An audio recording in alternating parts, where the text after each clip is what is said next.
Okay, this is so terrifying. I've never done a live stream on my own before, and so I hope that this is exciting. I see that Rebby and Elise are already in the chat, which is exciting. It cut off the beginning. Oh well. Yay. Hi guys. It is Saturday. It is 1 p.m. Eastern time. Today was supposed to be a day where I did a lot of things that I was supposed to be getting done because life is crazy. And instead, I decided to do a live stream.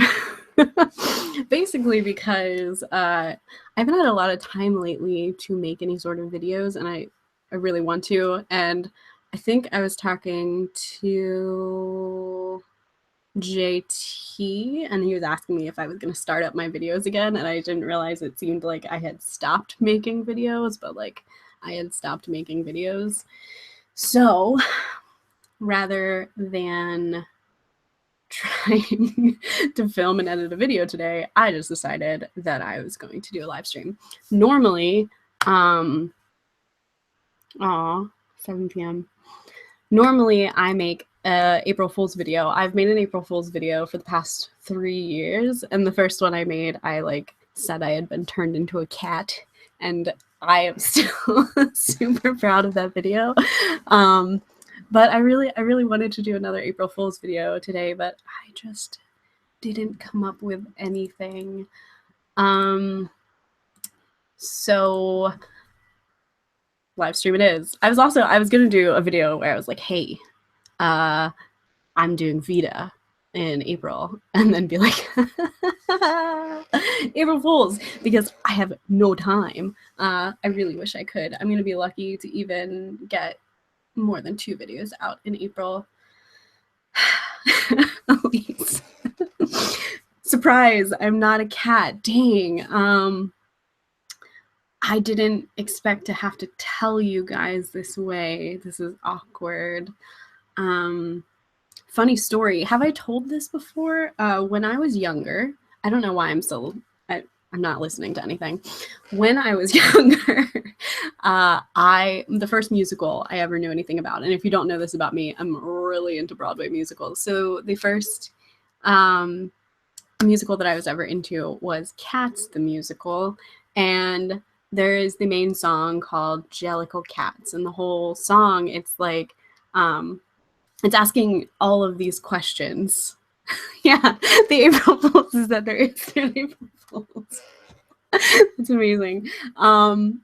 Anyway, so the first song for Cats is are you lean like a lynx? Are you mean like a minx? And it goes through this whole thing, and it's asking all these questions. And in my young brain, I was probably 8 years old, and my brain is like, yeah, oh my God, I am all of these things. I am 100% a cat.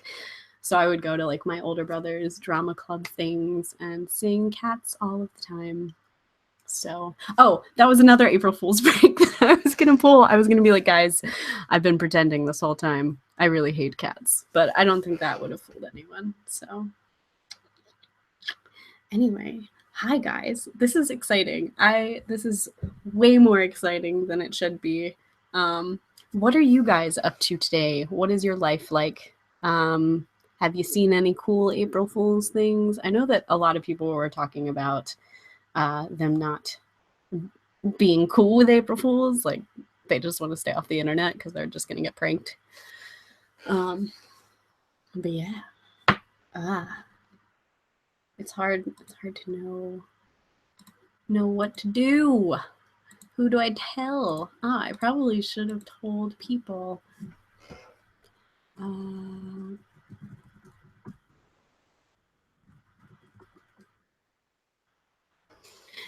Anyway, oh yeah, so I definitely saw the Google Maps Pac-Man thing. Did they do that a couple years ago, though?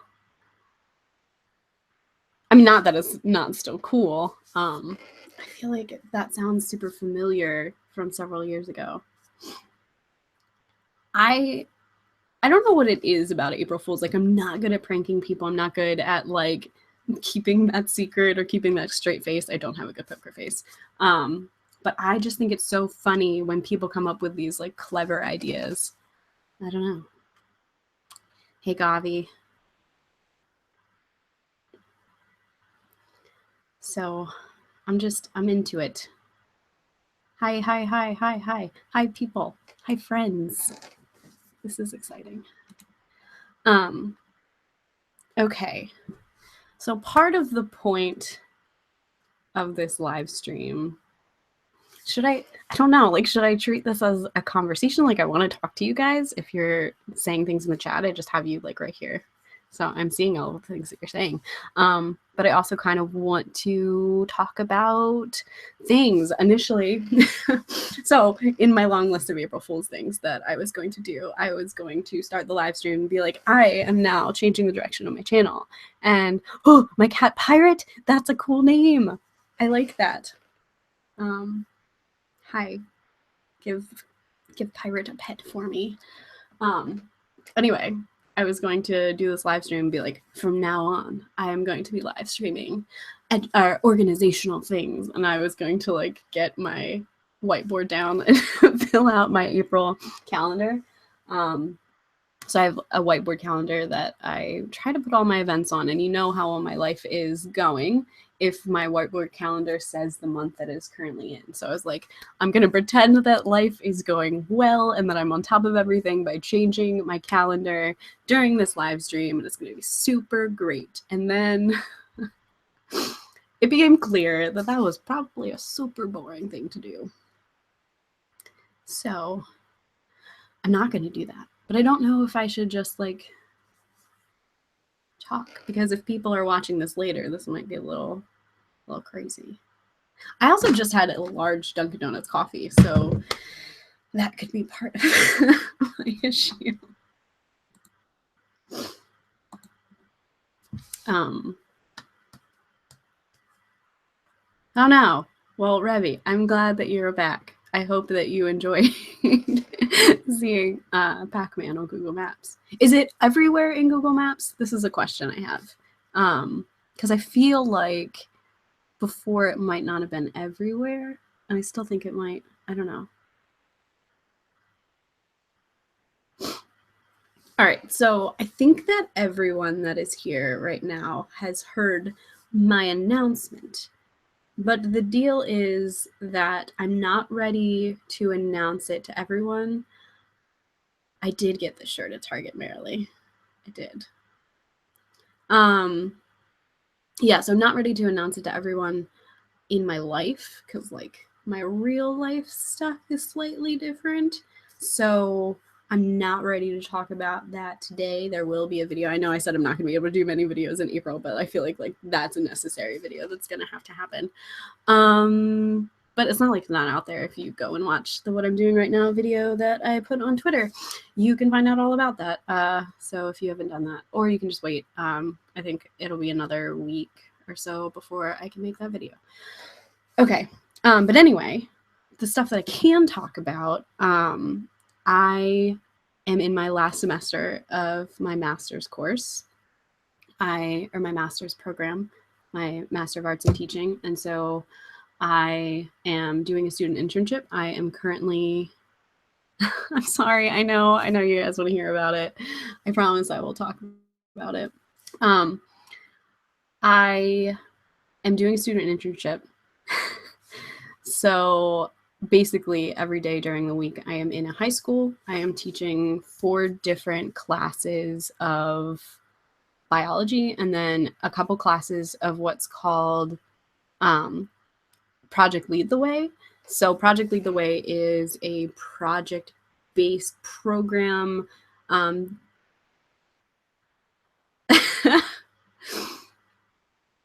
Is oh my goodness, I'm so flustered at the moment. Anyway, Project Lead the Way, project-based program. This one specifically is based around biomed, so biomedical stuff. And there's 4 different classes, and I am helping do the senior level class that is called Biomedical Innovation. So they're looking at how to improve current biomedical techniques. There's also Principles of Biomedical Science that we're starting, which is the first one of the program. So that's fun. Hi, everybody. There wasn't a Twitter video, Gavi. I'm talking about the What I'm Doing Right Now video that I mentioned on Twitter that mentioned my announcement. I am finishing school before the thing, Rebby. So I graduate. This is something that maybe you guys that aren't in the US don't know.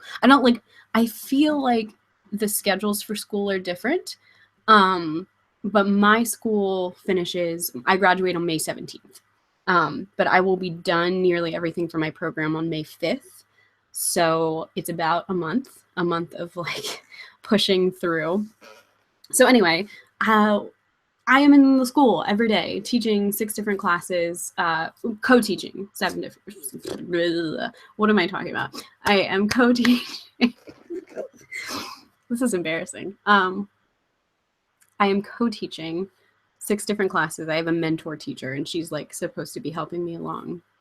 And so some of the lessons she plans and some of the lessons I plan, and I have to be observed during them.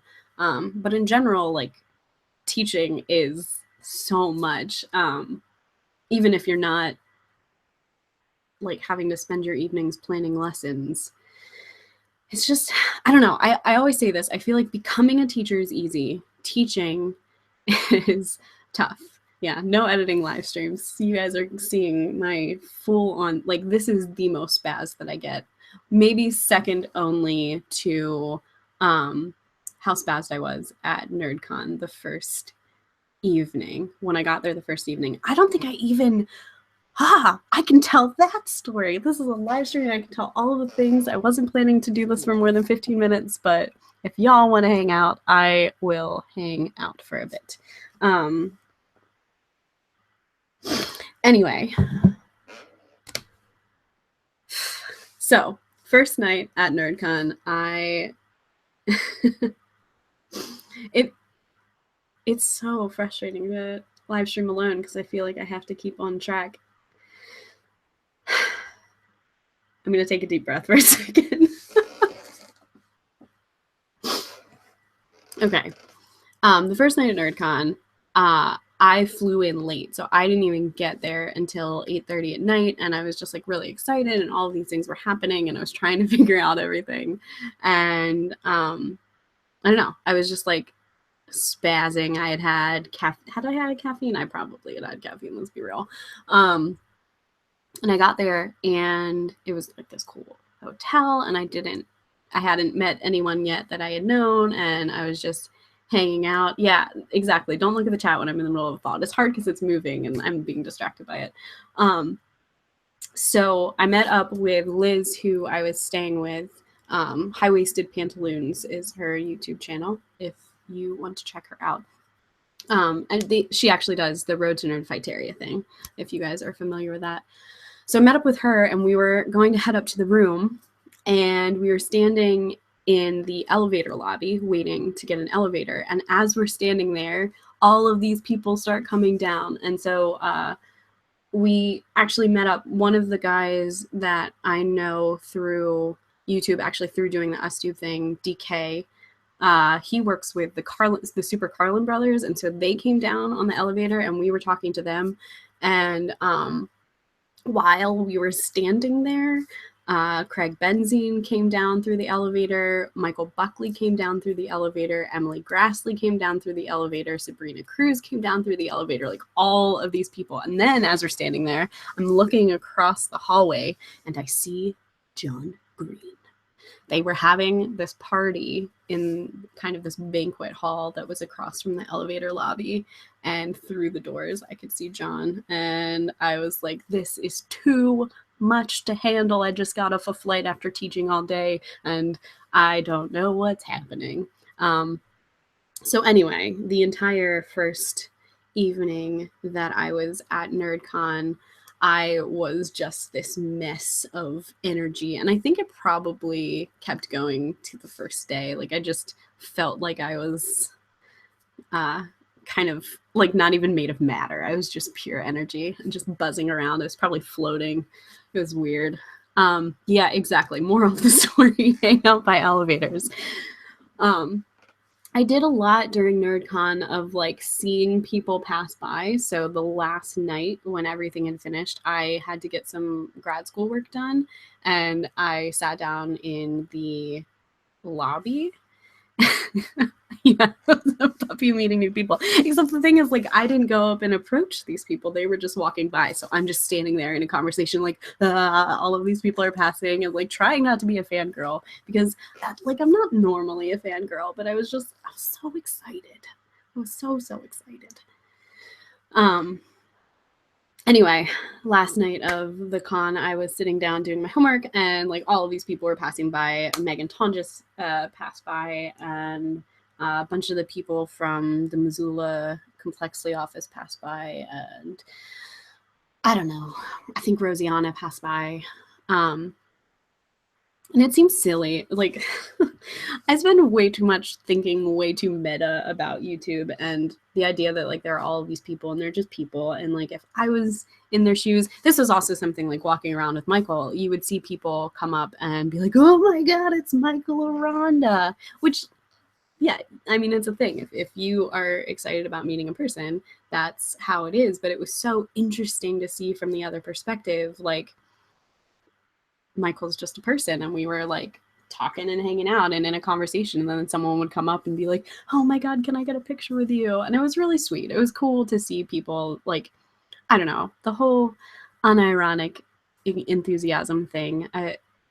That's something I believe in so strongly. Like, if you like something and you feel passionate about it, I think that you should feel good about being excited about it. I mean, as far as people go, you want to imagine them complexly. I'm going to use all of the Vlogbrothers things right now, all of the cliches. And so there is a line for that. Like, obviously, too much enthusiasm around a person that is just a person. Like, maybe try to not, like, I don't know, overwhelm. But also, you know, NerdCon was just like this place where everyone understood that everyone like had very similar feelings about things. What am I talking about? It was just cool. So I hope that those of you, I know that there's a lot of you that are watching that are going to be going to VidCon or various different things. And it's a cool thing. It's a cool thing. And I hope that you get to have the cool experiences that I think are pretty prevalent in those situations. I also would say that it's really easy to be like, oh my gosh, I'm the most awkward person. This was an encounter that did not go the way that I wanted it to, or I made a fool out of myself. Like, that's how I've felt in so many different encounters. But ultimately, I don't know. People are just people. And that's how it goes. Hey, Nick, how's it going? Yeah, so NerdCon was cool. There's so much that I didn't get to like film. I think I need to work on my vlogging skills. Oh, an exciting thing that's coming up in April that's not VidCon Europe. I wish I could go. That sounds like so much fun. I'm so jealous of, I think it's JT, Rebby, Paula that I know of right now that are going. So you guys are going to have so much fun. Elise, you weren't super awkward. I think that your interactions all seemed really awesome to me. So you did a great job. That's the thing. It's like you always think that you are the most awkward person in the world, and then when you see someone else doing it, you're like, how are they so chill and easygoing? And I think you just always are more harsh about yourself. Anyway, in April, on April 22nd, there is the March for Science that's happening around the world. Lots of different places. I think they said 400 different locations or something. I am going to the one in DC. I have a friend of mine who lives close by, so we're going to go. I know Michael is going. Michael Aranda is going. If I don't know if anyone is here that isn't around or not. But somebody might be. So I'm gonna go do that, and it's gonna be my first time that I've ever done a march or anything. I would have really liked to be at the Women's March, but it wasn't a thing that I could do. But yeah, science is my jam, and I am super, super pumped to go do that. So I would like to film that. Not sure exactly how that's gonna go. It's also 2 days before my birthday. Guess what, guys? It is my birthday month. I am one of those really obnoxious people that like April is my birthday month. The week before my birthday is my birthday week. Like I just like it. I think I just like celebrating. I like making a big to-do out of things. Like I like the process of getting together with friends and stuff. And so my birthday is a thing that I can kind of control. And so yeah. I have multiple times made myself, like planned parties and then like cried when people were there because I was just so excited all of my friends were there. JT, your birthday is the day after mine. Rebby, on the other hand, I don't think that did you put your name in the Arondonaut, or did you put your birthday in the Arondonaut birthday list? Because I don't have you on my calendar.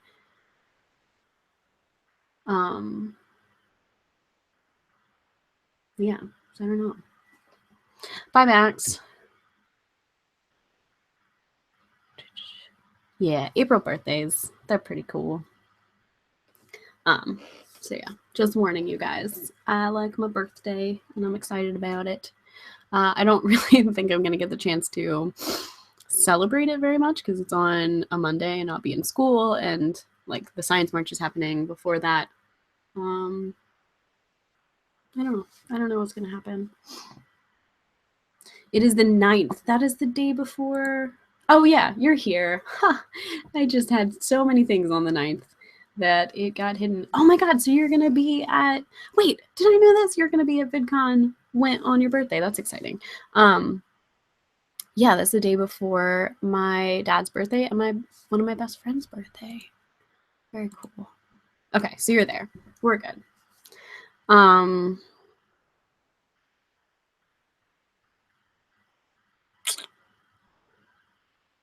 What else is going on in my life? So I've told you guys about teaching. That's been such a thing.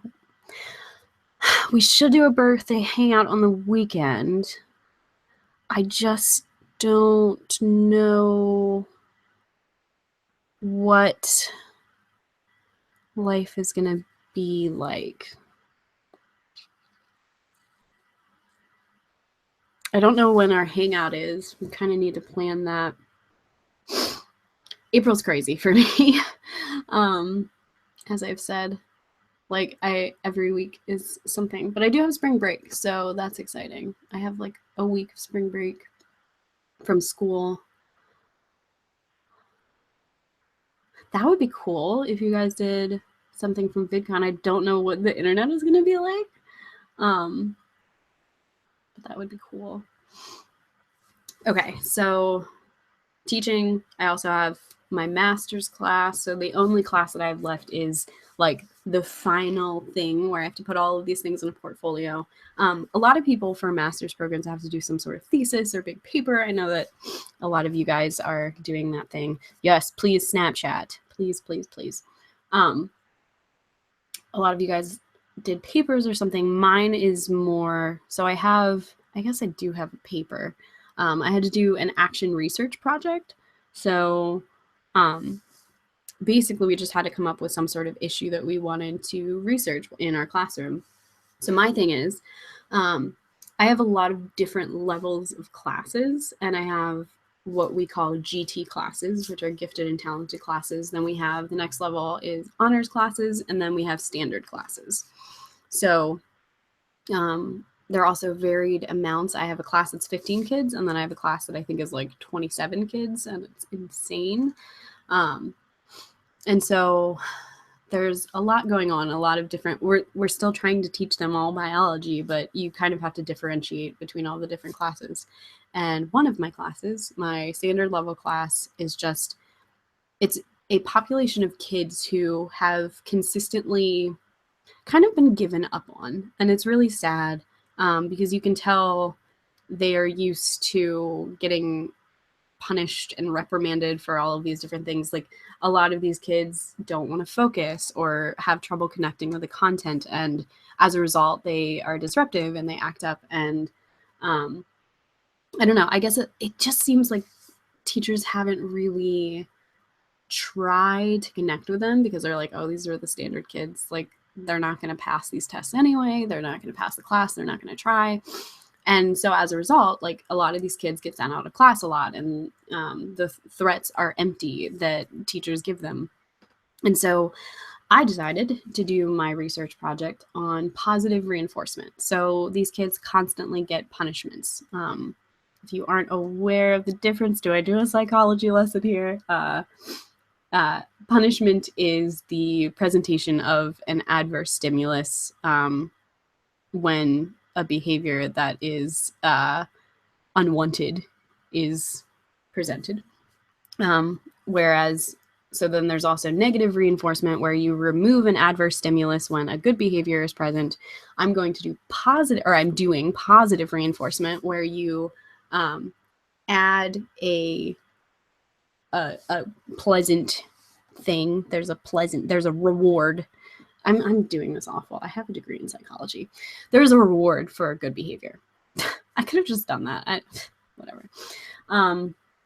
Anyway, so I've got this system where when kids do good stuff, like when they complete their work or they're on task or whatever, I give them a ticket.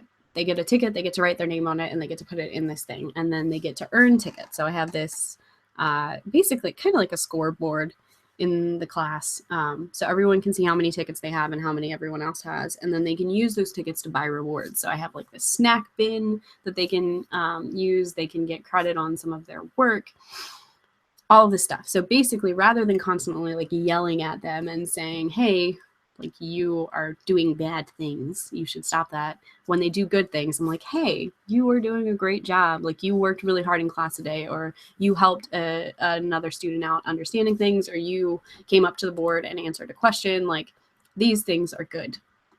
And so I'm hoping that this will help improve behavior, and it kind of has a little bit. What's really interesting is students don't want to spend their tickets on anything, like, they just want to add up their points. They want to have like the most tickets.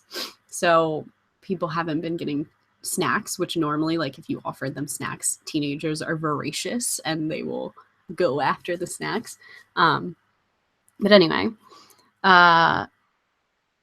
so that is my research project. So I have to write up a paper for that. What I was saying was, I don't have any sort of like crazy thesis. I just have to make all of these artifacts. So this month is going to be I'm looking at my calendar like it's there. This month is going to be a process of writing up my results for that. I'm taking kind of the final data now, the post data, and getting all of that stuff in order and reflecting on my time in the classroom. So by the time May rolls around, I'll be basically done with the class. I'm thinking that May, while there's going to be a lot of things, like I'm going to have graduation and I'm going to be moving out of this house on May 6th. I'm going to be moving back to mom's house for a little while. And so I agree, Nick. So this is a thing that I've been thinking about. I really want to, like, all of these kids are saving up all of these tickets, and it's cool because it's like encouraging them. It kind of relates to money. And one of the kids was saying, these are 9th graders, by the way. So they're like 14 years old. One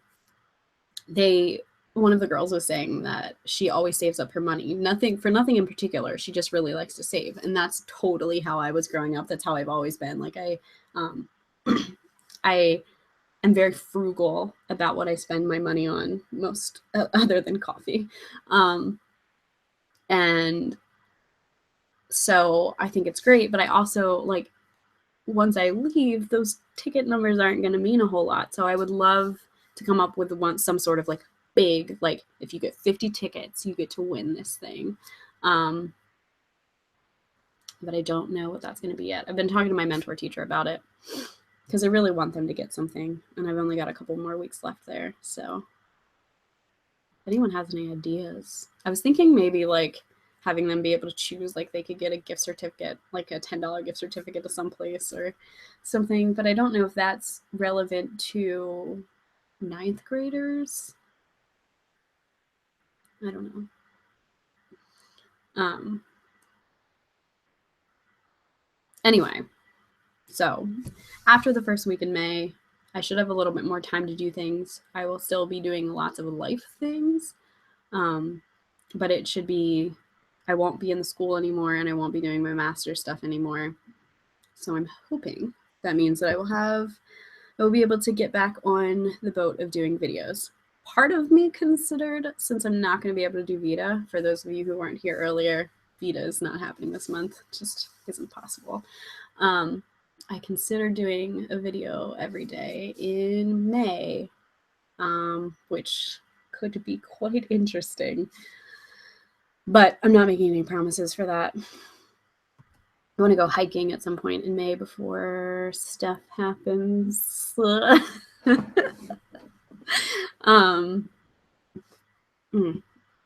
It's really hard to not talk about that. Should I just do it? No, I'm gonna wait. So yeah. What else is exciting about my life? I have been doing this for 30 minutes now. I'm so sorry if you guys are just sat here and listen to me talk. Yeah, hiking vlog. So I don't know if a lot of people weren't around this time last year. Like I got a lot of people. I met a lot of you guys through doing Vita, and that was like when I started getting into the Aranana community and started doing hangouts and stuff. My first one was in April of last year. Last year at the end of May, I went and hiked part of the Maryland portion of the Appalachian Trail. So the Appalachian Trail is like the big trail on the East Coast. It goes from Georgia to Maine, I think. Yes. It's really, really, really long. And some people like will go out and hike it for 6 months and try to do the whole thing. Is it 6 months? I don't know. But anyway, there's a really small portion that goes through the state in which I live. It's only about 40 miles. So last year we did 23 miles of that.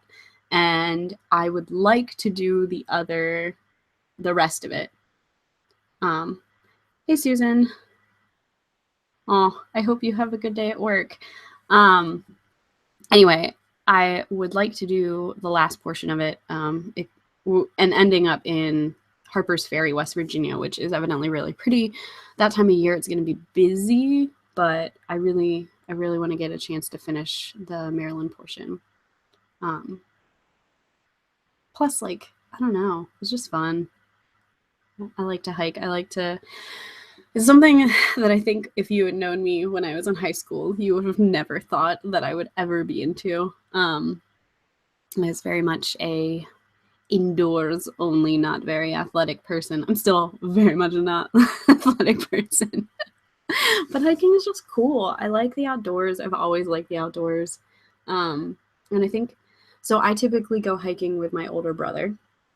And my older brother is like a man of few words. And so he and I are both really into like science stuff. And so when we do talk, we talk about that kind of stuff. Like I don't know, he's one of my favorite people to converse with. And I'm trying in the next month or so to get him to sit down with me and talk with me about CRISPR and human evolution, because I have so many thoughts on it. And I think he'd be a really good person to talk to, like to just kind of talk philosophically about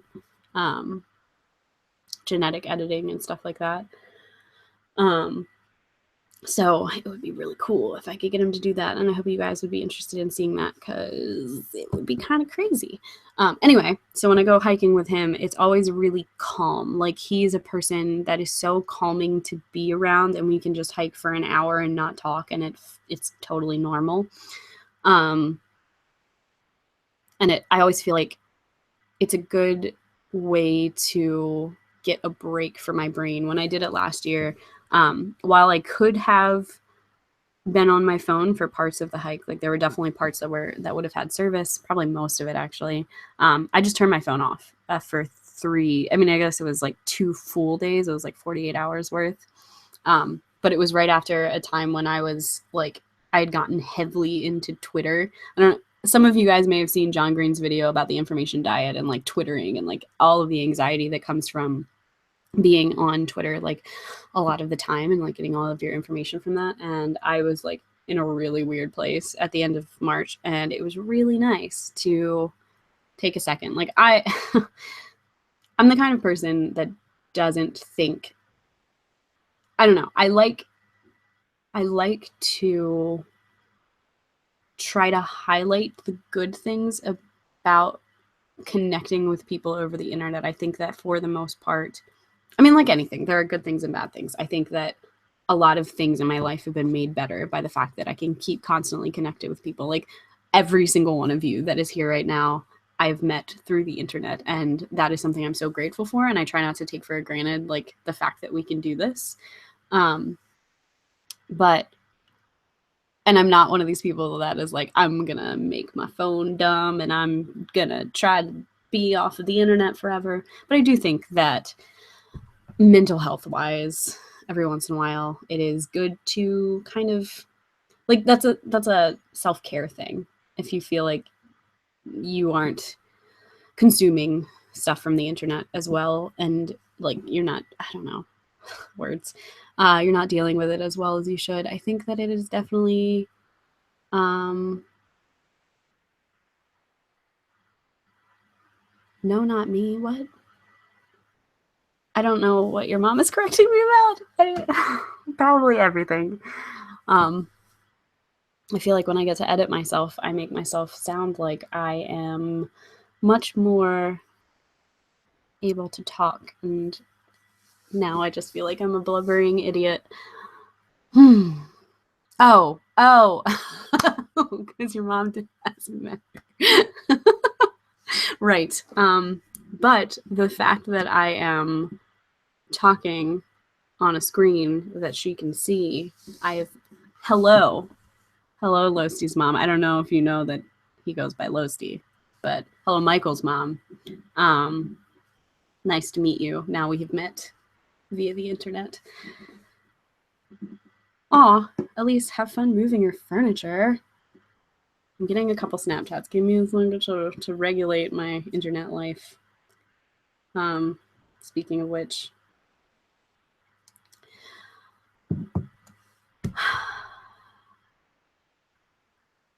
yeah, okay, so the weird, the unedited vlog thing was like the biggest fluke of my life.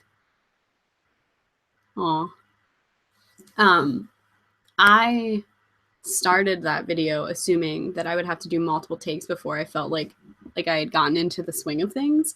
And then I just went and was talking, and it ended up fine on the first take. Like that was the first take. I turned on my camera, went for it, but it feels so like, it feels like I misrepresent myself in that video, because normally, like, that is not how my videos normally go. Normally I've spent solid like 5 minutes trying to get one sentence out sometimes, especially if I script something, because then I get crazy about making sure I say it all the way that I wrote it, and I know I shouldn't be that way. But sometimes it takes me a really long time. And so then doing that video and feeling like I was fluent and like able to manage, that was weird. Bye, Susan. I have a second screen. That's what I'm looking at. What else to talk about? How else can I make myself look crazy? If y'all don't know, which I don't know how you couldn't know, back in February, that is such a weird word. Back in February, I reacquainted myself with the band Panic at the Disco, and more specifically Brendan Urie, who sings in that band, and I still am super, super obsessed. I don't listen to much else, and it's so bad. Like, it's so embarrassing, but still very obsessed, still interested in learning all of the things, and I drew Brendan Urie the other night. I don't draw, and I haven't drawn in a really long time, and then I was like, you know what? I need a brain break. I'm gonna listen to some music and draw. And then I did that, and oh my god, no. Oh, JT, enjoy your rap making. Let us know when you get back how it is and what you made it out of. I can't tell if I'm blushing. I'm super embarrassed about the whole Panic at the Disco thing because it's like for real an obsession. Oh yeah, okay. I don't want to show it for too long because I feel like it's like kind of bad. But Brendan Urie, he sings things, and Andy, hi. Oh my god, hi. Anyway, so that's embarrassing. But I this morning I was ukuleleing up a storm, learning some songs. One of the potential April Fool's things that I was gonna do was joke about that this channel was going to become a Panic at the Disco cover channel. Yeah, guys, Andy is one of my best friends, and he moved to Seattle, and you guys might have seen videos of him, and I'm just really excited that he's here and watching. So I just wanna say that Andy's the best. Cat song too. I have not written any more cat song. I still very much miss my cat, though. I still had to leave her behind. If anybody's interested on an update of Suki is doing all right. She's had some issues. I talked a little bit about that a couple months ago. But she's still there. She's still hanging on. Still like to post pictures of her. I don't. The cat songs are so embarrassing. But like, I embarrass myself anyway all of the time, so mine's well. I had thought about doing some songs, but then I was a little worried that nobody would want to hear it. There's this song from Ingrid Michaelson that I'm trying to learn as well called You and I. Give me 1 second to answer a quick message. Dun, dun, dun, dun, dun, dun.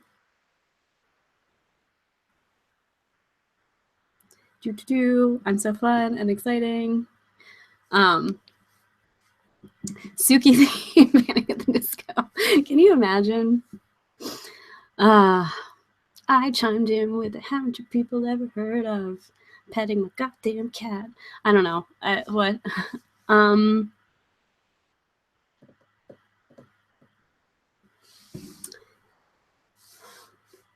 Did I ever tell you guys? This is a weird thing. When I was in high school, I was really into the drama club. And that's probably what started all of my random things. My internet, wanting to do internet things. I actually had a cover channel. I have a channel on YouTube where I did a lot of music, and they're all like really awful. But it was fun. And I'm sorry, this is the worst. So I was really into musical theater, and when I was in 11th grade, I started going to look at colleges, but I was going to look at colleges where I could go for musical theater. I looked at a couple conservatories and stuff. I was gonna do musical theater. Oh, hey, Todd. I didn't end up doing that because my junior year, I was in a production of Beauty and the Beast, and while that is a great show and I enjoyed it quite a lot, I was Miss Potts. It was really bad because my school, like the drama club, had a lot of weird, I don't know, like weird drama. How else do you say that? And so I just had like a really, really bad experience that year, and that was like that was me being like, nope, I do not want to be a musical theater actress. I instead want to do science. Yeah, so then I mean, I'd always really liked science. I'd always really liked animals. For a long time growing up, I wanted to be a vet. But then I, like, everybody in the drama club for some reason in my school, once they got in and were in one show, decided that they were going to be like professional actors and actresses, regardless of talent level or drive or commitment to the drama club itself. Several people that I knew from high school decided to go on and try to pursue acting careers. Nobody was successful. But yeah, I mean, I will never be upset that I changed my mind, but that was a thing. I don't remember where I was going with this.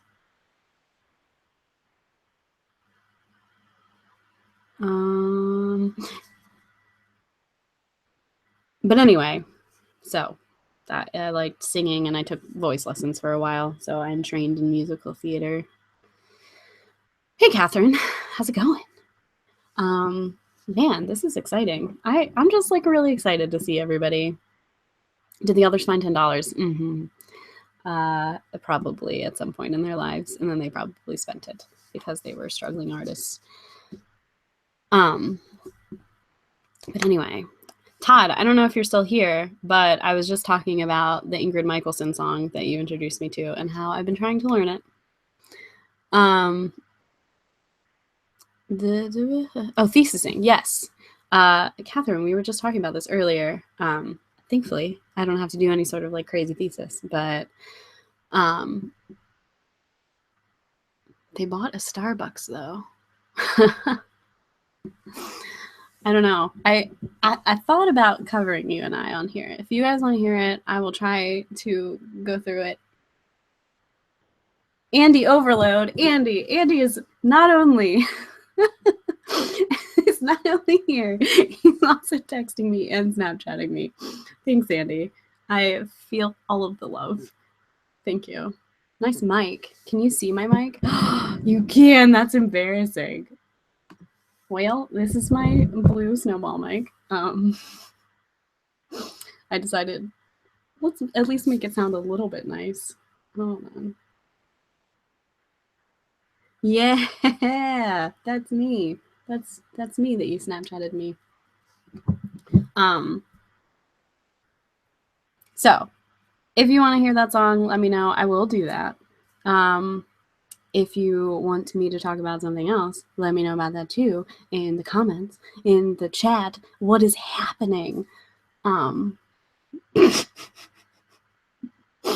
should probably not drink large coffees. Oh, in the meantime,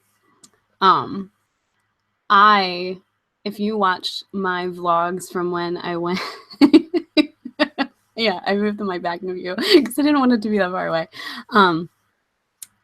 Todd literally was just about to tell everyone about Sheets. If you watch the vlog from Nashville, where Ashley and I went down to Nashville to go to the Olin Rogers meetup, we talked about my love for gas station food. And so it's not, okay, so it's not Sheets with an S. It's Sheets. It's not Sheets with an S on the end. It's Sheets with a Z. And it is a gas station that is not near me currently, but it is like in the East Coast region, kind of like Pennsylvania and some places down south. So there are Royal Farms here, there are Wawas here, but none of those compare to Sheets. Sheets has good made-to-order food, and then they have oh my God, Losty, not a poor man's Wawa. I'm a Wawa fan. I am a hardcore Awawa fan, but Sheets is where my heart is. So I was going to drive an hour today to go to Sheets because I felt like I deserved it. I had earned it. Then I found out that there is one closer. There is one that is only 30 minutes away. So my plan, once I get done with this, is I'm gonna go drive to Sheets and I'm gonna get myself a turkey sub because why the heck not?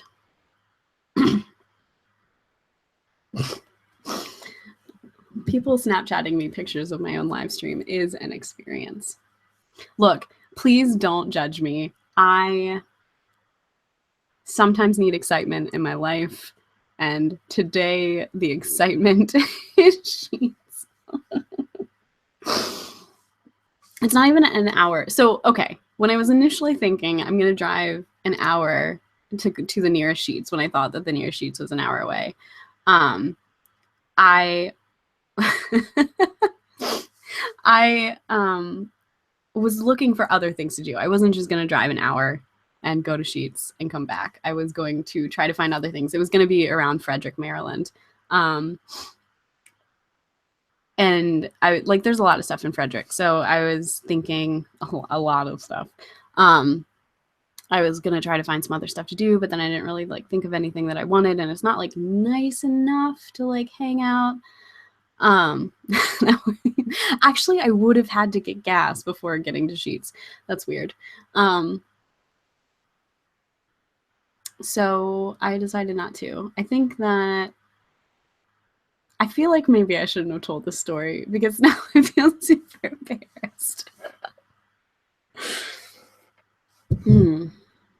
But I'm most likely going to be going and driving a half hour to get some Sheets. They also have a really good coffee called a Kona Mocha, which I'm probably going to get too because it's a Saturday and I am almost 26 years old and I can do what I want to do. I didn't find $10, but if I did, I could buy my Sheets with that. Cool.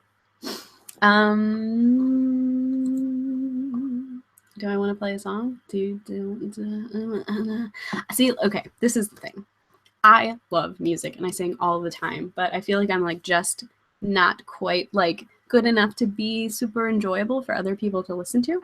And so I always feel really nervous about it. And like the thing is I keep asking you guys about this because I want to do it. But I need I feel like I need to be told that it is okay. $10 would cover the cost.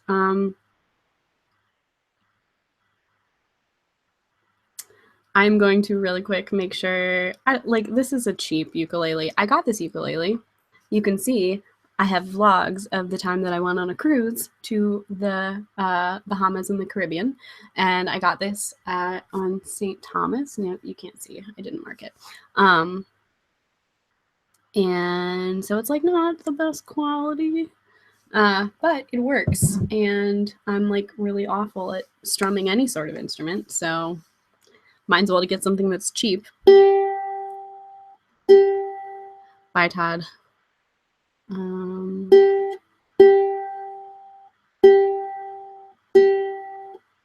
We're just gonna tune for a little bit.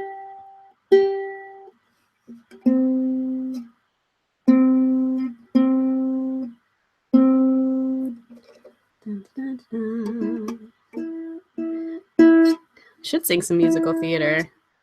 Good prank, Todd. Todd, what did you do? Oops, that's the wrong direction. I swear I know how to do this. What was Todd's prank? I didn't hear that. All right, so this is the song. Oh God, I have to play an E. I forgot about that. Can I play an E? All right.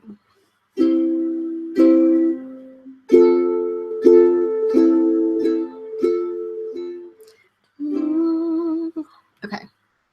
Yeah, Todd's trying to get out before the music comes in here. Oh my God, why am I I'm nervous. Okay. Anyone can turn it off if they don't like it. I'm giving you full reign. Okay. Don't you worry there, my honey. We might not have any money, but we've got our love to pay the bills. Maybe I think you're cute and funny. Maybe I wanna do what bunnies do with you, if you know what I mean. Oh, let's get rich and buy our parents' homes in the south of France. Let's get rich and give everybody, this is going awful. Everybody nice sweaters and teach them how to dance. Let's get rich and buy our house on a mountain, making everybody look like ants. From way up there, you and I. Scroll. Well, you might be a bit confused and you might be a little bruised, but baby, how we spoon like no one else. So I will help you read those books if you will soothe my worried looks, and we will put the lonesome on the shelf. Oh, let's get rich and you get to see, buy our parents' homes in the south of France. Let's get rich and give everybody nice sweaters and teach them how to dance. Let's get rich and build our house on a mountain. This is so embarrassing. Making everybody look like ants. From way up there, you and I. Oh, let's get rich and buy our parents' homes in the south of France. Let's get rich and give everybody nice sweaters and teach them how to dance. Let's get rich and build our house on a mountain, making everybody look like ants. From way up there, you and I.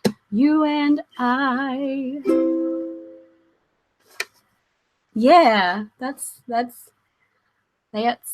song. I did it. Did the thing. So I'm like really bad at ukulele. I learned how to play piano when I was growing up, and I like not super great, but at this point I can accompany myself on the piano by playing chords, on like various little things. I can do a little bit of sight reading. But I didn't start picking up any stringed instruments until college, when I had a good friend who played guitar. And so he was trying to help me learn how to do that. And then I bought the ukulele because while my hands aren't like super small, I feel like they're still kind of small for an acoustic guitar. And so I thought the ukulele might be better, and it's like super easy to play. So I started doing that. But the thing that I can't get down is strumming. Like, everybody, I don't know what it is, but I just can't, like, I can't figure out how to do it. And so I just like one chord per line is all that I can do, and it's fine. Not that I'm bitter. Anyway, so that was that song. I'm also trying to learn, surprise, surprise, a Panic song that's like really beautiful, but it's got all of these weird chords, and it's like da, da, da, da. I wonder what my face looks like when I'm trying to figure this stuff out.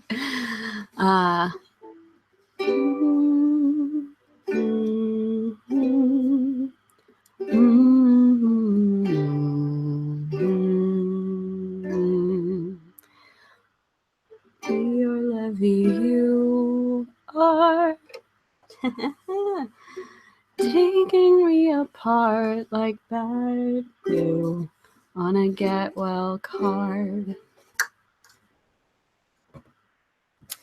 But yeah, normally I just sing musical theater stuff because that's what my voice does. Well, I appreciate that. I am not gonna lie. I got a lot of makeup on. And I did that because I don't get to wear a lot of makeup all the time. And I was like, I'm gonna look real nice for this live stream. Yeah.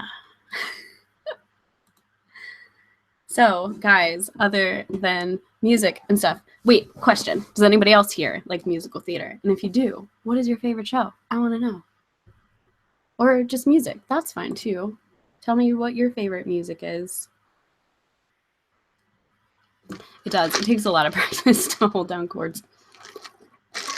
The ukulele is nice because a lot of the chords are really, really simple. You know, like there's a C chord that's just one note, the A minor chord that's just one note. The fingering pattern for, now I'm forgetting what guitar is like.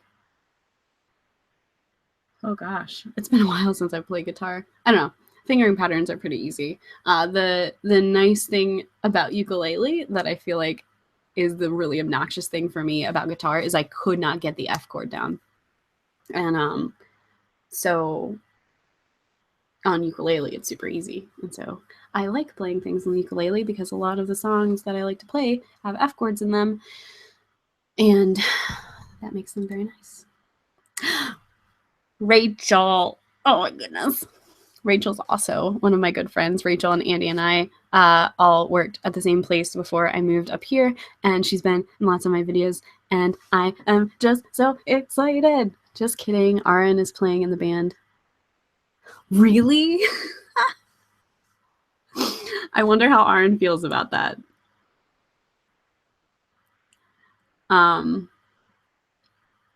That has to be an interesting experience.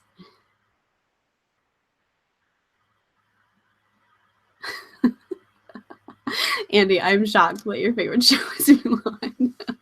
I should have played some of that. Let's get down to business. Where, High School Musical. I feel like I don't know that much about High School Musical. I think I was just a little bit too old to be into it too much. I know, like, what team? Wildcats. Rachel, are you gonna go see it? Are you gonna support Aaron? I want to know where it is. I want to see it. That is one thing that I do miss. I did some community theater growing up that wasn't a part of high school. And I thought about trying to get back into that. It's just like, there's just life, you know?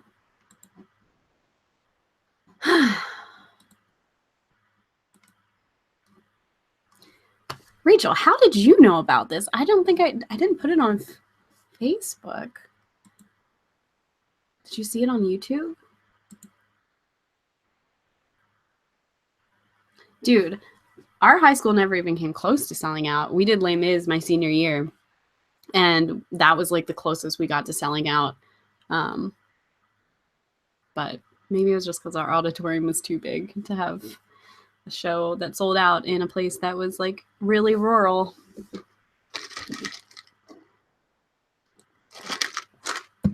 I think there was somebody was talking about a High School Musical in the Twitter chat today.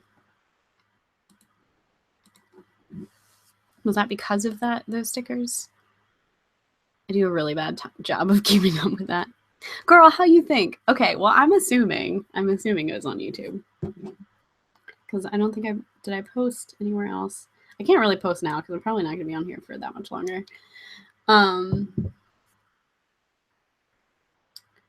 Anyway, Rachel, I need to talk to you. I'm just really bad at talking to people because I'm going to be back on the shore for a couple of weeks and I want to see you and hang out. I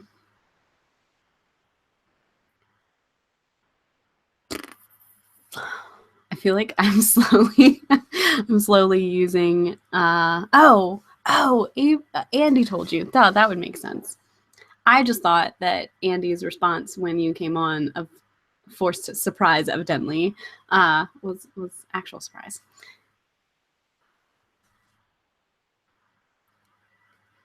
The first high school. Aida. Interesting. Aida, is that Andrew Lloyd Webber? I think it is. I was a big Andrew Lloyd Webber fan for a long time. For a while, I thought that he was the only person that made musicals. I had this like whole Andrew Lloyd Webber CD and pamphlet of things because he did Phantom and he did Cats, and like that's all that mattered to me.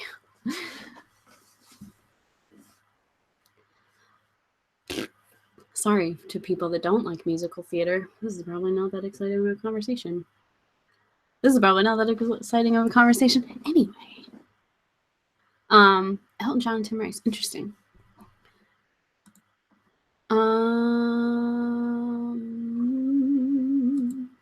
The hills are alive with the sound of music.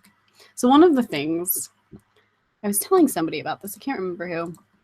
When I was growing up, my family, I have 3 brothers, and everybody sang. So we would either be riding around in the car and all singing the same song, or more often we would be riding around in the van, really. Hey, Ashley. We'd be riding around in the van and singing 4 different songs. And then my dad would get in on it. And so they used to call us the Partridge family when I was growing up. And so one of the things that we would always do, particularly me and my little brother, we would sing in the shower. So I would get in the shower and just like be singing some musical song. And then later on, when my little brother would be in the shower, he would be singing some sort of musical song to kind of like pay me back, and you could hear it all through the house. And so we started getting in this thing. This probably is like a weird story. But when somebody was in the shower singing, somebody else would be like singing from their room and like try to sing loud enough that the person could hear in the shower, because we all had like these big lungs and from doing theater stuff. And so we could sing pretty loud. Interestingly, I sang so much musical theater stuff when I was growing, like going through puberty and things, that my actual rib cage is larger than I think it would have been normally, because I like exercised it so much and like kind of tried to develop a bigger lung capacity, that my rib cage is kind of wider than it probably would have been. And that's like a strange thing to talk about. But like opera singers tend to have like very broad, round chests. This is like the worst thing. But anyway, so the time in which I learned to sing and kind of like be loud about it, that was when I was growing, and that kind of affected my growth. That was weird. Anyway, we're gonna move on from that. Yeah, Ashley, hi. I agree. Ashley should do some live streams. Ashley is so funny.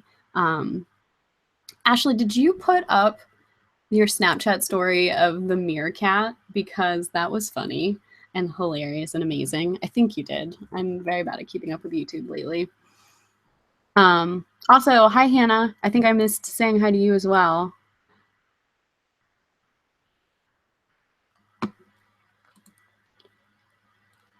I'm just real quick checking my things. Oh, you did. Snapchat sloth.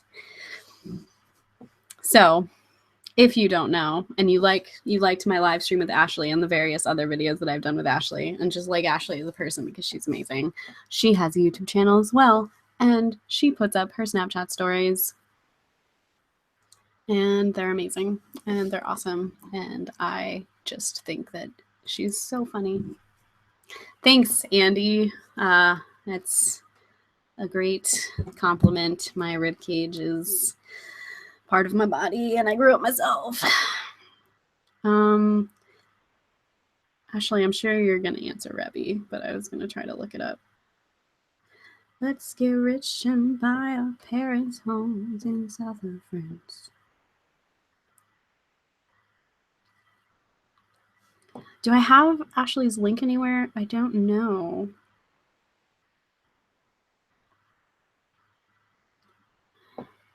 Yeah, there's That's Ashley's Snapchat. She just put it in the chat. It's me, Ashley. So ITSMEASHUHLEY for people that are watching this later if you want to see Ashley's stuff. As far as her YouTube URL, it's probably in one of the videos that I have posted with her. I think probably I should put her on my front page. I guess I could add that to the description of this video. That would make sense. I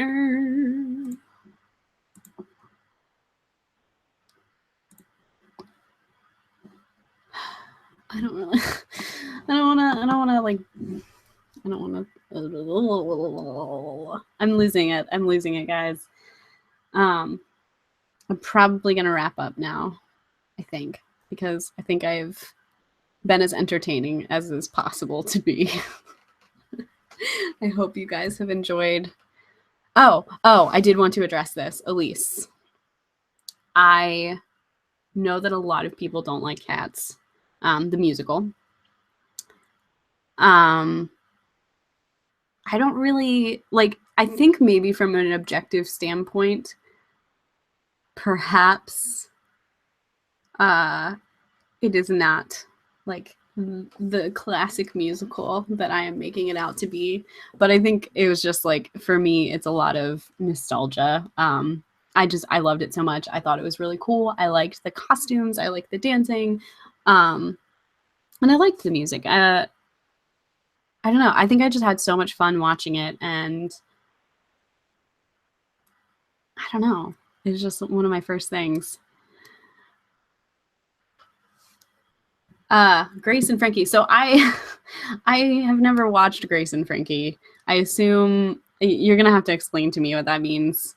But yeah, I am now once again imaginarily single. But I would like to think that I was able to keep some of the cats from that split. So dibs on Knoxville. Max, what did you miss? Lots of me not knowing what I'm doing, which is kind of just how I live my life. I did do some music. I did a song and failed at ukulele. I am now less overwhelmingly caffeinated. I've heard that Grace and Frankie is a good show. People have told me that. I actually just recently had a conversation about Grace and Frankie and how I should watch it. The thing is, guys, there are so many things out there. I have so many podcasts to watch or listen to, so many books to read, so many TV shows to watch. I still haven't finished Battlestar Galactica. I still haven't finished Gilmore Girls. I'm trying to listen through an audiobook right now. I have like several books on this shelf here that I haven't finished. And all that I want to do right now is watch Panic at the Disco music videos, so that's only sort of a lie.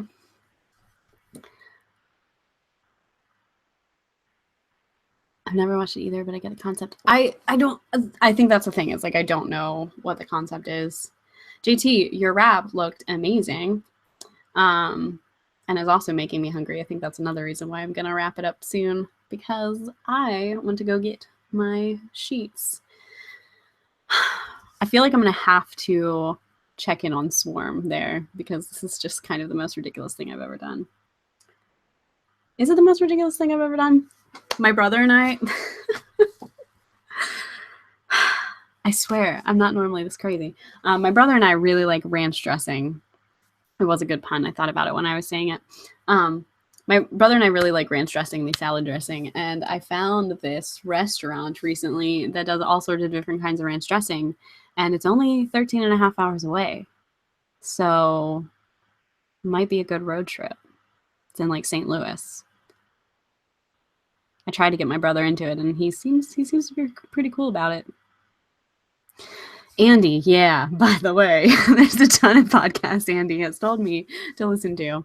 I've listened to some of them, but I think, is it Space Pod? What is the one that you got the stickers from, Andy? That's the one I haven't listened to yet.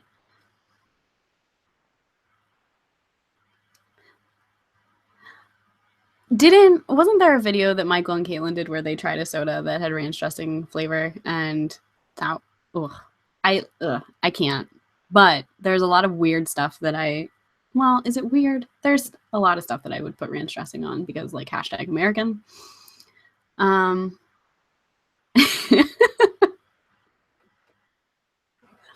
I think the thing is, I like to find reasons to go new places. And so for me, the idea that there's this crazy thing that I can go do in St. Louis that's 13 and a half hours away, like, that's just the reason to go. And then when you go, you find other things to do.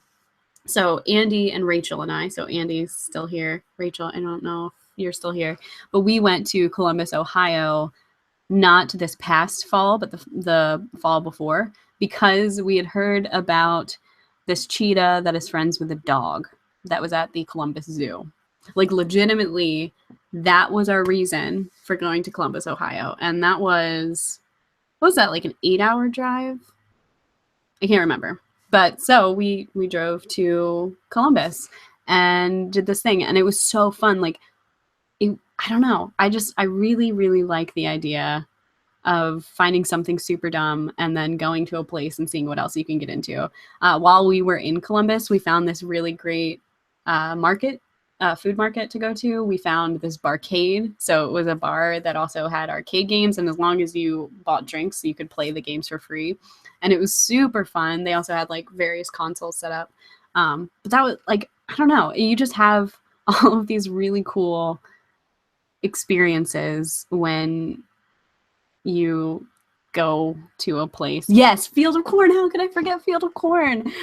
There's this whole field of these 6-foot-tall concrete statues of corn cobs. So we found that, and we also went to visit that. I don't know. Those are just such good experiences. Like when Ashley and I went to Nashville for the one, like, couple hour event for Olin Rogers, and then we got to do all of these other things when we were there. It's just been really awesome. Going to Africa because you're bored is an adventure. I would do it. To be honest, I think traveling's so fun. Yeah, Hannah, I agree. So I don't think that I would do many of those things on my own. That, I don't know. Traveling for me is just so much fun when you have other people. And, like, the Columbus thing was awesome because Andy and Rachel are, like, awesome people and they were up for anything. And so we all went, and we, like, love hanging out with each other. And so it was just good times to be together. And then in addition, getting to go to this new place like Columbus, Ohio, that's not a tourist destination for a lot of people. And, like, it was Ohio. But just being with the right people makes it super fun, and being able to have new experiences makes it super fun. I would love to do that more often. Chuck E. Cheese doesn't serve alcohol, though, right? So it couldn't really be a barcade. Maybe, I guess it could. Another place sculpture. I don't think I've heard of that. I've been to the UK twice now. I'd love to go back.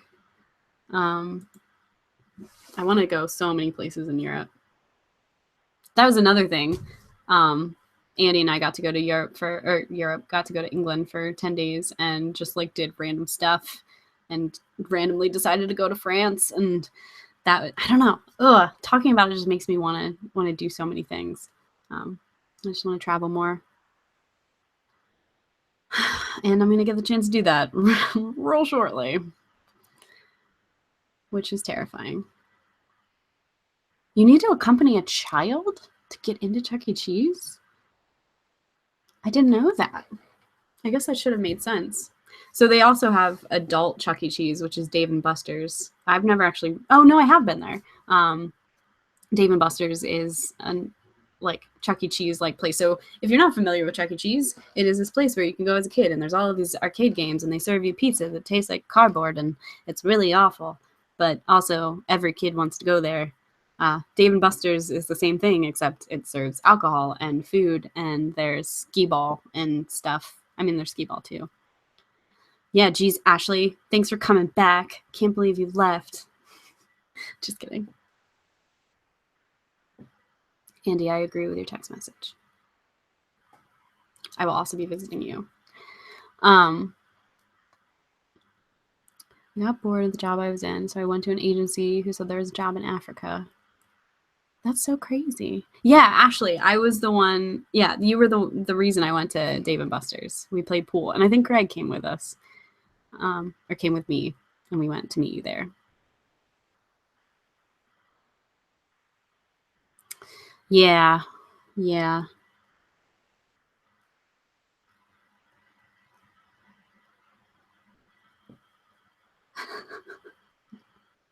Yeah, I was with your dad. That's right.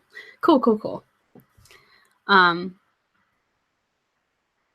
I just want to sit here and plan all of these trips.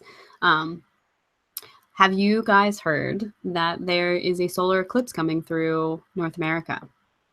I am probably going to be going to that in August 21st. I'm really excited about it.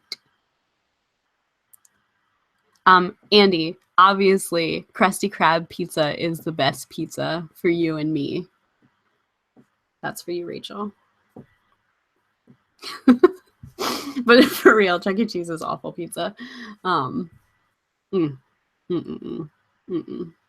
I don't know if we can be friends anymore.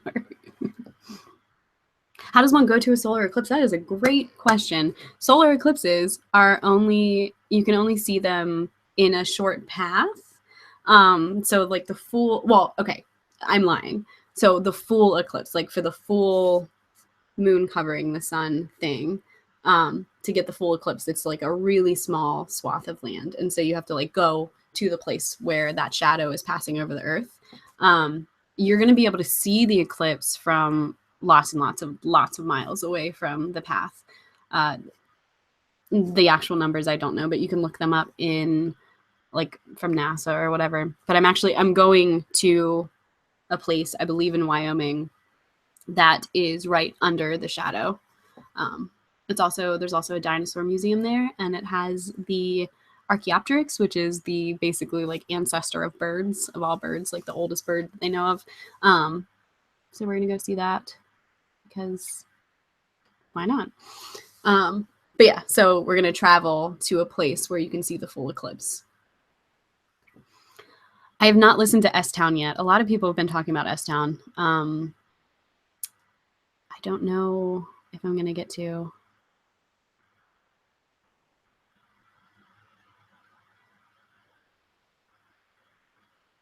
Wyoming, where are we going? So Thermopolis is the place in Wyoming that has the dinosaur museum, and I think where we're going is a little bit south of that. It's like an hour south to see the eclipse.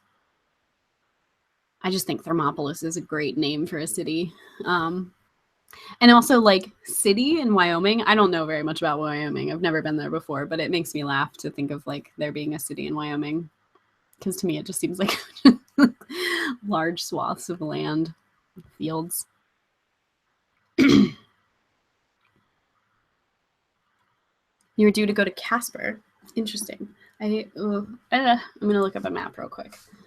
Maps.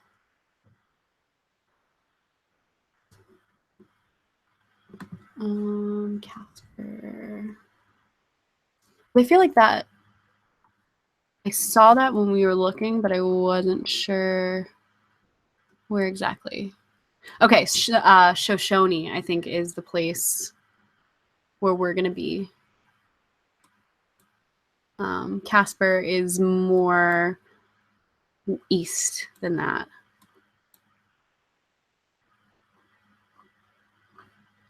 But it should be fun.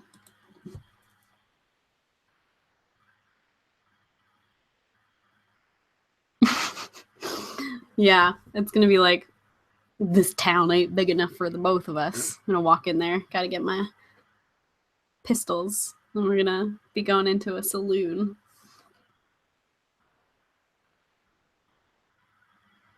Yeah, I would imagine Thermopolis to not be like what I'm used to.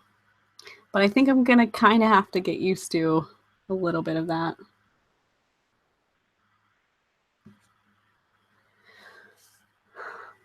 Thermopolis has a hot springs. So that's cool. I've also never been to a hot springs. I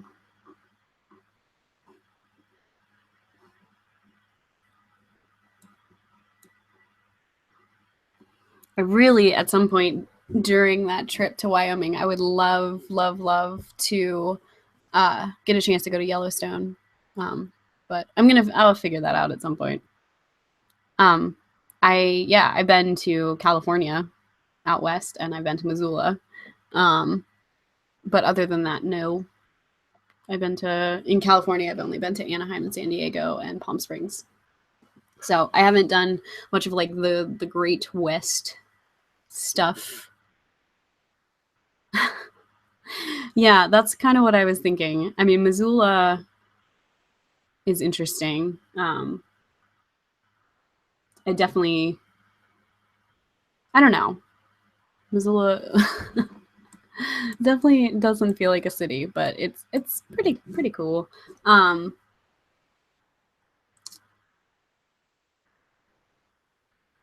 Vidal. How do you even say that? Yeah, Rebby. We can travel around the US. I would love to do that. There's so much.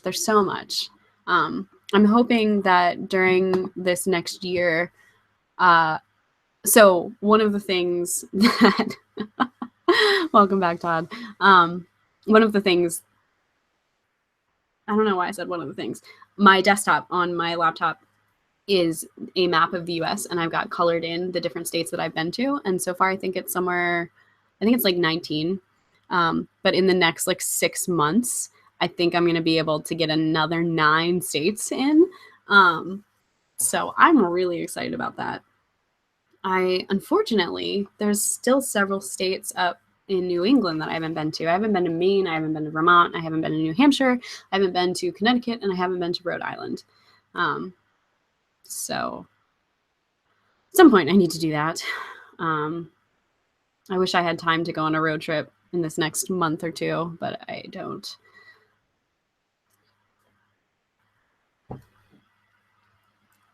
But my goal is to do things. That's cool, Todd.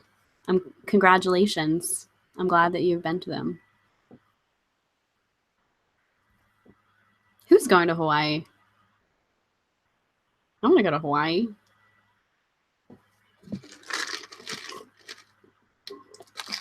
Okay, big question here. Do you consider a place that you have landed in an airport? So, like, I have flown to California, but we stopped in Dallas, Texas. But that's the only time I've ever been in Texas, and so I don't consider that. I don't consider that I've been to Texas. Do you consider that? I'm very curious. This seems to be like a point of contention for a lot of people. So some people think that counts, and they would mark that on their map, but I don't. Because if that's the case, I've also been to Wisconsin. No, I didn't leave. Yeah, I know. I should have talked to John about going to Rhode Island. He would love it.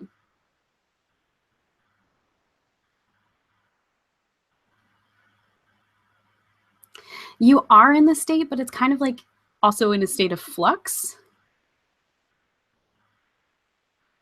I don't know. I disagree with that. I think for me, like when I'm road tripping, so I've road tripped through Indiana, but we stopped at like some places there, and we stopped at some places to eat and some places to get gas and stuff. And so there I would consider, yes, I have been to Indiana. But I don't agree. Like, I think everyone should fight Todd. Todd's like the one stalwart. Yeah, exactly. So like a layover in Paris, I wouldn't like. That's tough because like you want to be able to say I've been to Paris, but I don't think you would consider that. Yeah, I agree, Max. It's like flying over. Like, I wouldn't say that I've been to Iceland, but I've flown over Iceland.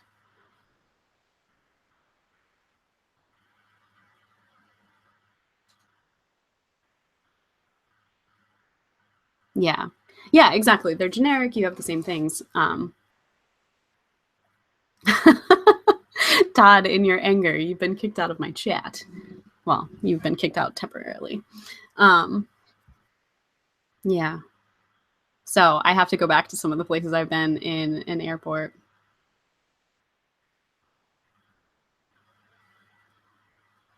I agree with all of you guys. Very cool.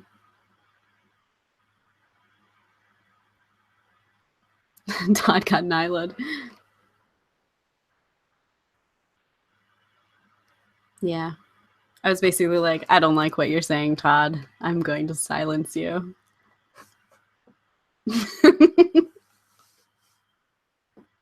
We'll fight about it later.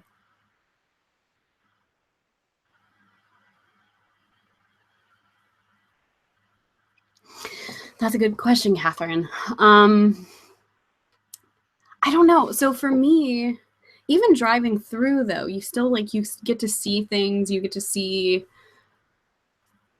what's around, like you get to see the scenery. I don't know. I don't know. It's so weird. There's not later. Yeah, guys, I watched Arrival a couple nights ago, and it blew my freaking mind. Afterwards, I was like, nothing is real. Time is an illusion. It was really good though. I liked it a lot. Thanks. It looks like white out. My nail polish. What if you're asleep during the drive? Ooh, I wouldn't say you've experienced it. That's a good point. Oh, this is such a debate. I don't know. I mean, I feel like most of the places that I've been. Yes, Rachel, it's the one with the heptapods and the language that's in a circle that you, oh gosh, I just freaking loved it. I liked it so much. And that it was like, I don't know. It was the kind of thing like I didn't cry, but I felt I don't know, I just felt profoundly moved by it. Profoundly moved by the concept. I don't know.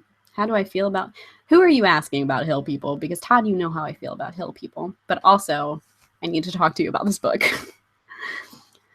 I feel like the only time that I thought I was going to cry was near the beginning. And I don't want to give any spoilers. I mean, I cry too. I cry a lot.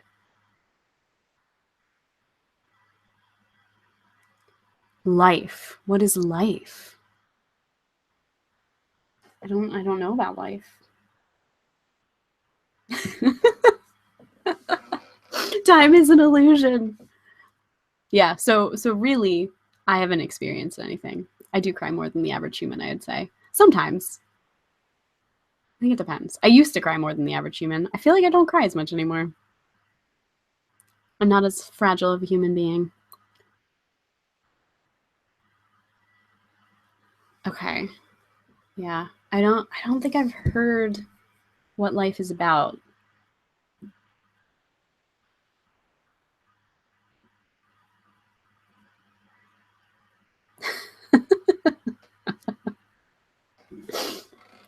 Oh, I hope lunchtime is an illusion. I very much treasure my 25 minutes of lunchtime that I get during the day. If you notice that at the same time every day about I become a little bit more active online, it's because that's my 25 minutes of lunch. You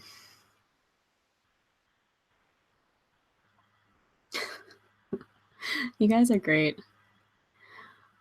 Have fun, Todd. Don't forget to look at the list I made you. It's really important. Keep a good attitude.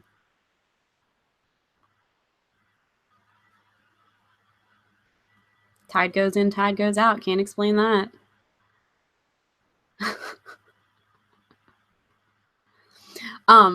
I don't know if this is a genuine question, Andy, but according to flat earthers, the sun, so the earth is like this flat thing and the sun moves in like a circle around it, but it gets far enough away that like you can't see it. I don't know. It's really bizarre. Laura, you're finally here. I've been talking about panic and you weren't here to be excited with me and I didn't know what to do. The moon has tides, but it's flat. Gosh, flat earth stuff makes me so angry.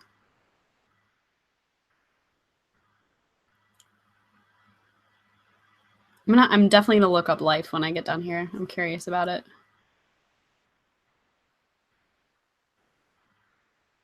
Yeah, Laura, did you saw my picture, right?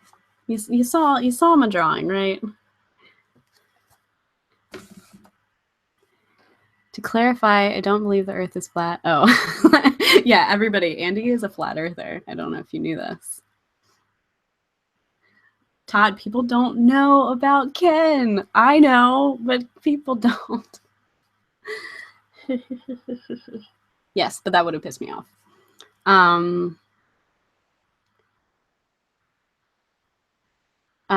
la la la la la la. Oh, that's right, Laura. You did see it because you messaged me. I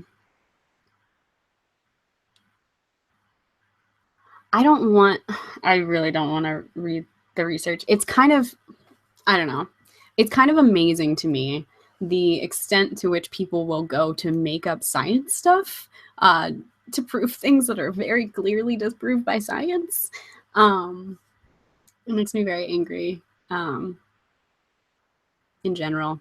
That's why I'm going to go to the March on Science. Well, I guess that secret's out. That was Todd's fault, not mine. Everyone knows now. I saw a graphic the other day that showed the plants and the sun, and they were all spheres, and the earth was flat in between.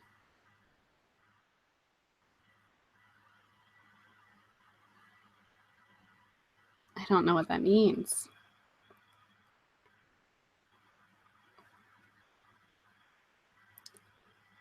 All right, bye, Todd.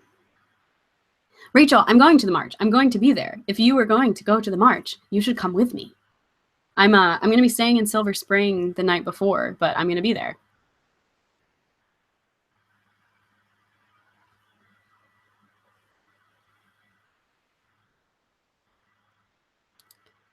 I hope everyone comes to the march. I don't live alone. Laura, I wish.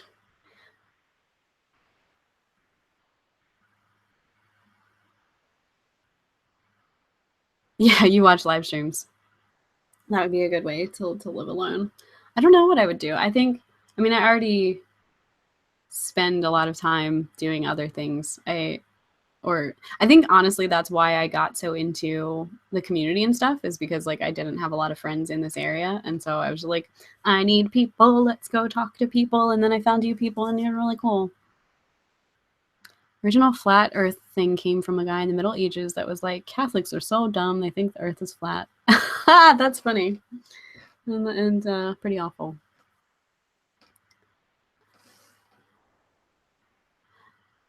Hi, Ariella.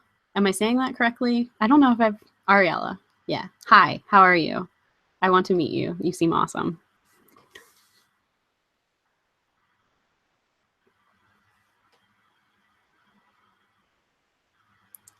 Yeah, I don't know what the crowds are going to be like.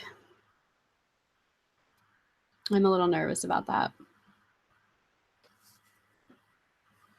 But I just feel like I really want to go.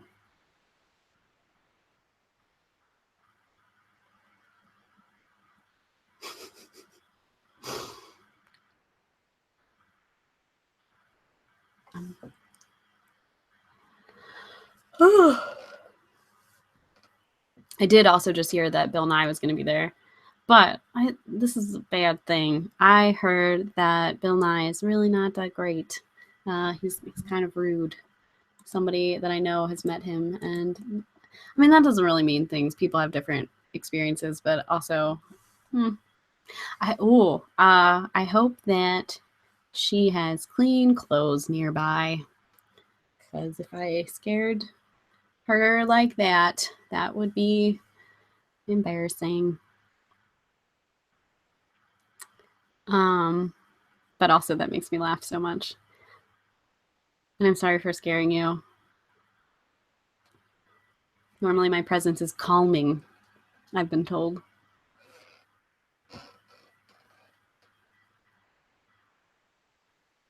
Yeah, he is a good advocate for science. I mean, that's the thing. It's like Bill Nye was a huge part of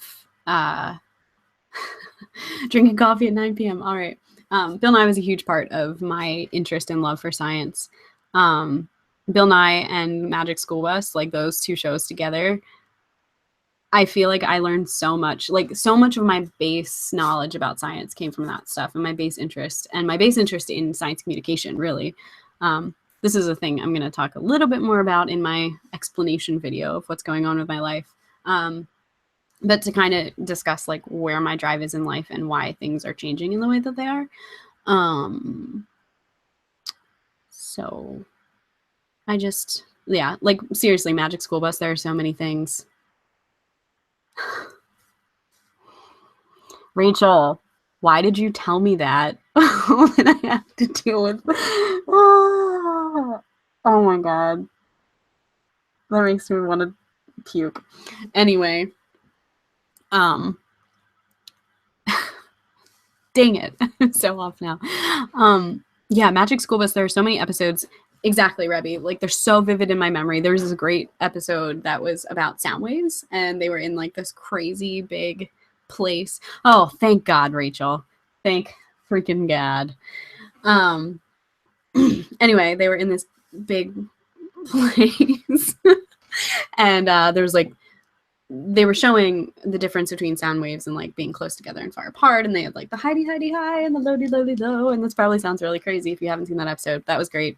There was like the cake chemistry episode and like the rotting log episode and the desert animal episode and the robot episode.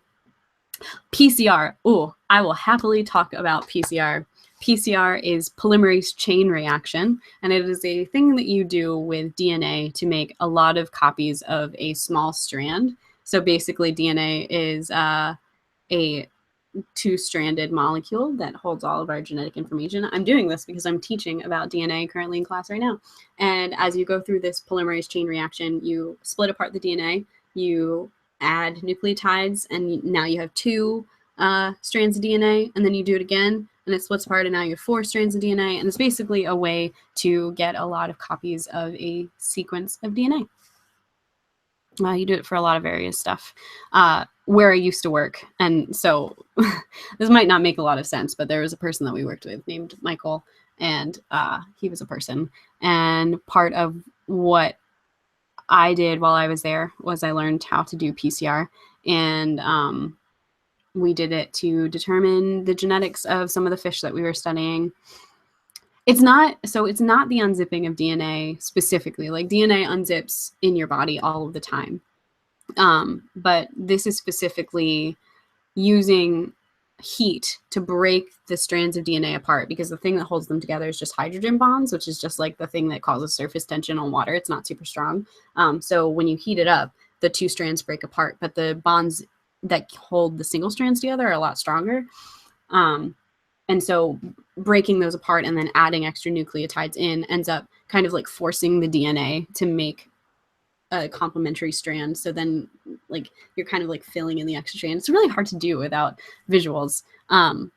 Yeah, exactly, Lara. Helicase is the thing that unzips DNA when you're doing replication. So in your body, you have to copy your DNA. So yeah, I mean, I guess it's kind of like that, but polymerase, or not polymerase, polymerase chain reaction is very specifically like a small part of DNA that you want to get a lot of copies of. Yeah, Doc, it was the fish place. We were using fish DNA to determine the gender, the sex of different fish. Yeah, Laura, I could talk about it forever too. Do you get mutations? So I I guess, yeah, you could. I mean, you could have some base pairing that doesn't follow Chargaff's rules, and I think for the most part, it works out fine. Like so when we copy our DNA every time that we make new cells.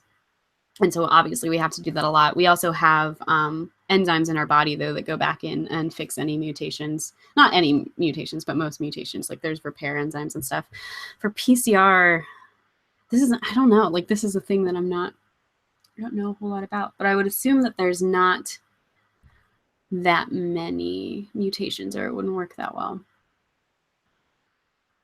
A mutation in this case would have to be, I mean, it would very simply be just a nucleotide pairing that didn't need to be there.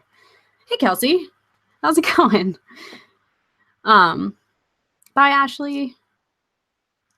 Dang, guys, this makes me really just want to talk about biology for a long time. So what we're currently doing in biology, the class that I'm teaching, is we just finished learning about DNA and how bases, like the strands, pair together. And now we're going into genetics, and we're talking about, if you don't have a basis in biology, it might not make a lot of sense, but we're talking about heredity and how traits are passed down, and we're doing Punnett squares, and it's really fun. And this is like, my kids have been kind of resistant to learning a lot of biology stuff lately. They don't like the biochemical stuff.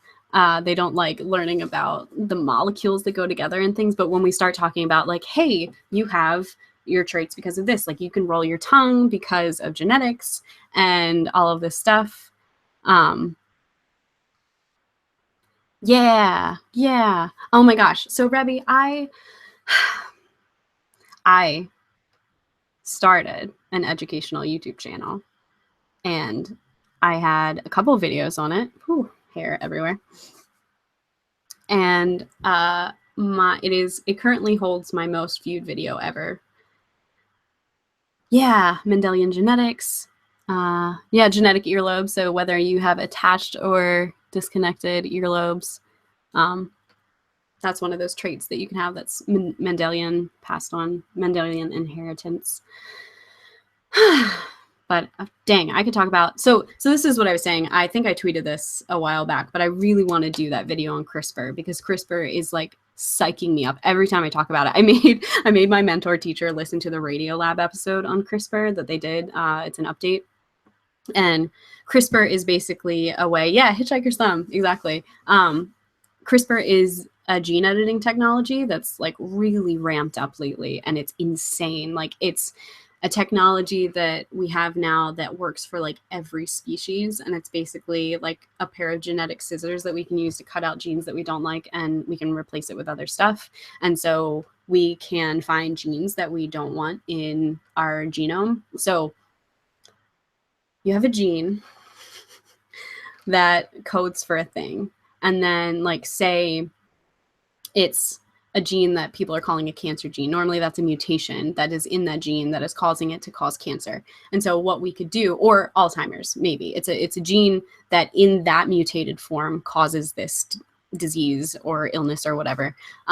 So what we could do with this CRISPR, I'm talking about it now, I might as well stop so I can make this video later. But what we can do is we can program this sequence of mutated DNA into CRISPR, this molecule that goes in, and it's like, get out of here, you're a bad gene. And then we can put the good gene in, and then we're good. It's obviously a little bit more complicated than that, but it's insane, and the implications are insane.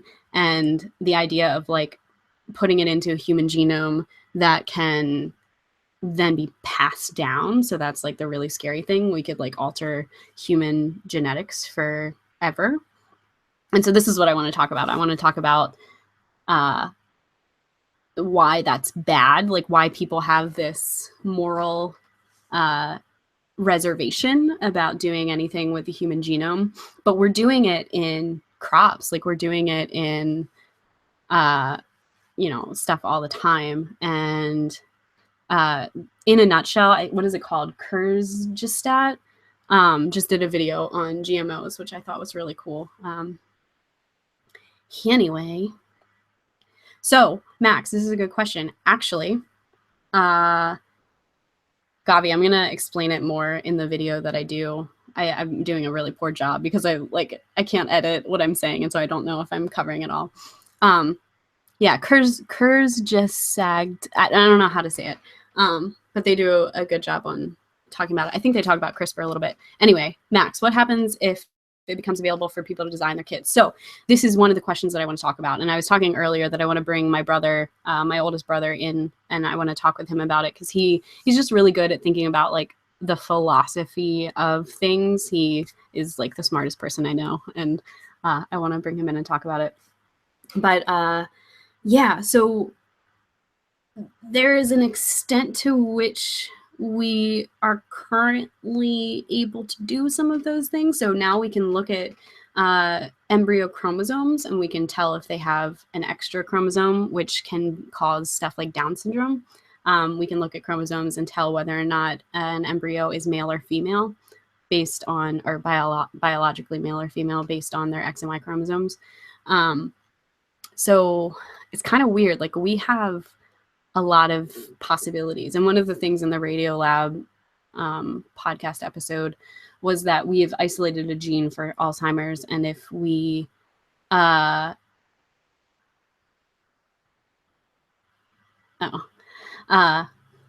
if we didn't feel morally against it, we could use CRISPR to go and take this, this gene out. And so who, as a expectant parent, would be like, no, I don't really want you to take the potential for Alzheimer's out of my child.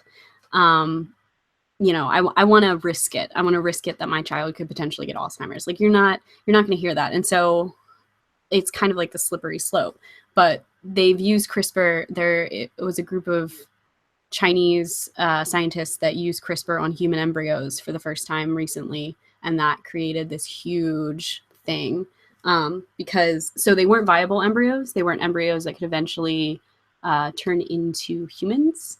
I don't know the details on that, but I want to look it up a little bit more before I do a real video on it.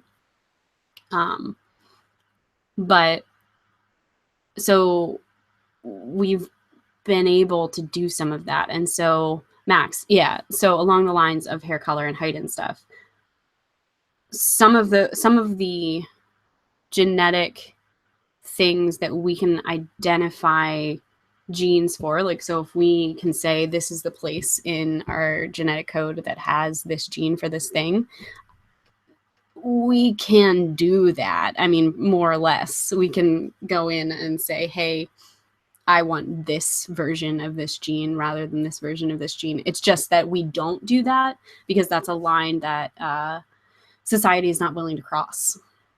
And so that's what I want to talk about in my video. I want to explain CRISPR, but I also want to talk about why we don't feel like we can cross that, and like what is our boundary for that? What is the moral distaste that we have for editing our own genome, and why, like, we're drawing the line legitimately at people. We're editing genomes of plants and animals, and that's genome editing that can be passed down and inherited, and we're changing the evolutionary pattern of all of these different organisms, but we're drawing the line at humans. And so I don't know, I think it's really interesting and I want to talk about it. Hi Paula, I'm glad that you made it. I'm sorry if I just went super science.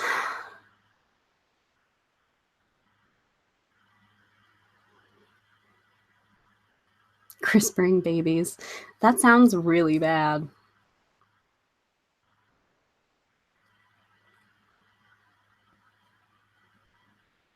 Catherine, I can't remember what you're studying.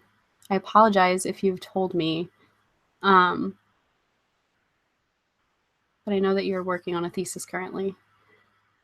I was trying to think if there was anyone else who was biology, who had biology education here other than me and Laura.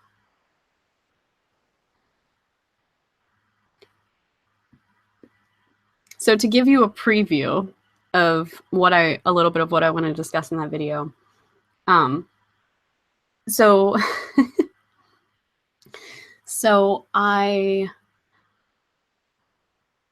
there's a lot of discussion about human evolution and like the difference between, I know, okay, I guess I should have said I know that Andy and Rachel both have biology education. I'm just trying to figure out like to what extent I need to explain things. So there's natural selection, which occurs based on environmental pressures, selective pressures. And so there's this discussion about like human created pressures on things then is no longer natural selection. That's like not a natural thing that happens because it is man-made.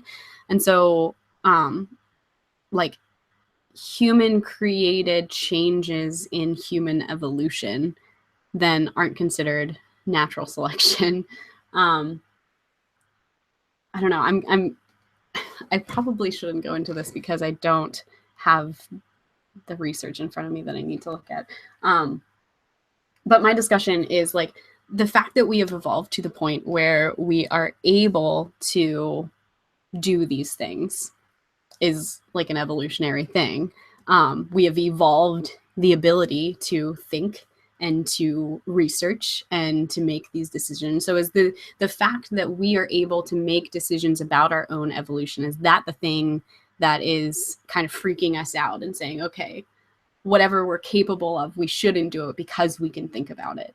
Whereas like certain species aren't thinking about how where they're migrating to, you know, if they change their migratory patterns, or if they change the prey that they're eating, or they I don't know, like whatever. They're not thinking about how that's changing their species. And so because of that, it's still considered natural selection.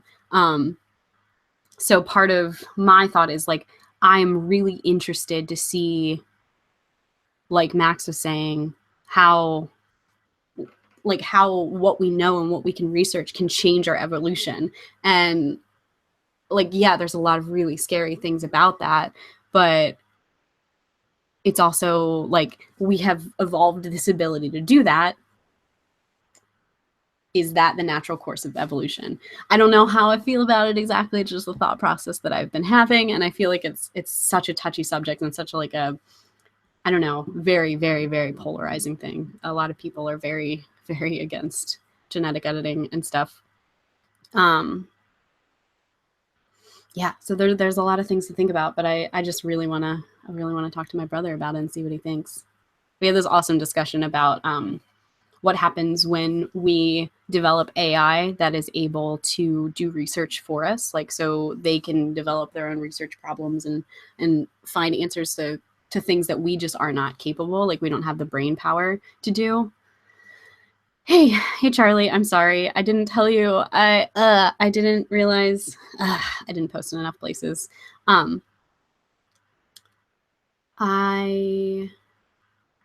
was I?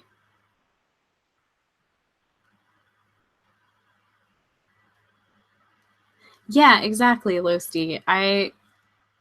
Because the word natural has different connotations. So, you know, it seems like any time that humans do a thing, it's not natural. It's man-made. It's not. It's unnatural, and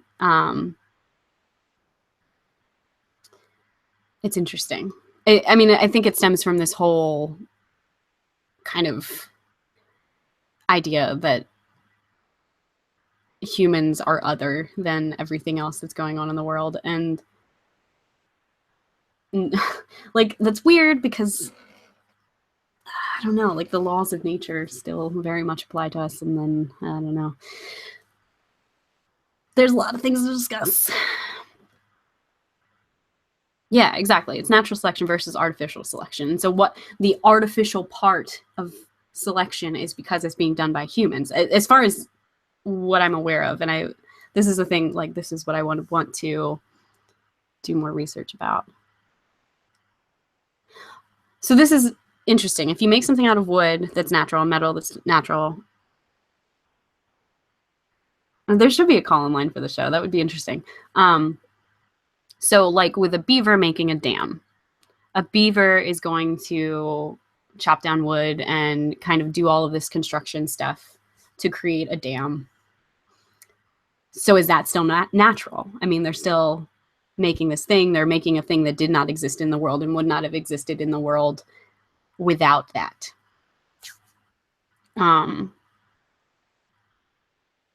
So then, like, why is man-made different?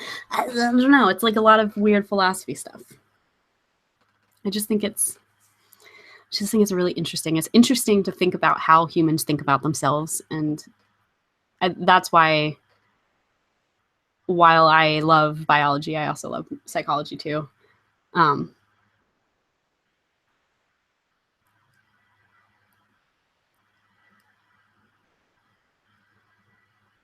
I'm just really interested in the conversation that Andy and Max are having. Yeah, so I think a big thing about where we make the line is whether or not there's intent. So humans have intent to do the things that they're doing. They are intending to make things and change things.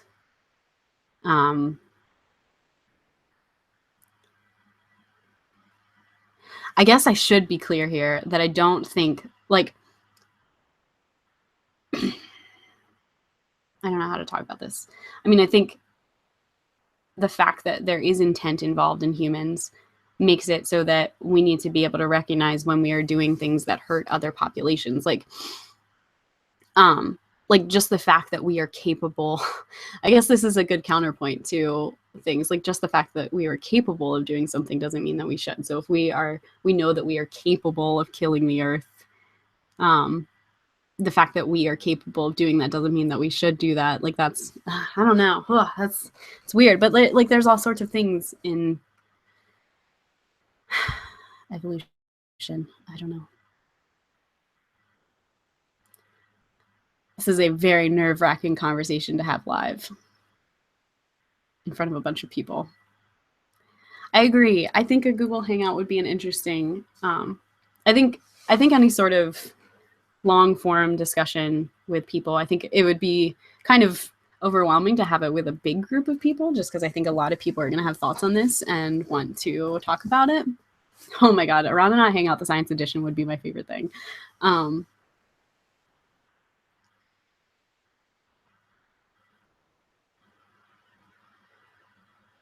I wish I could save the chat conversation so that people could see it.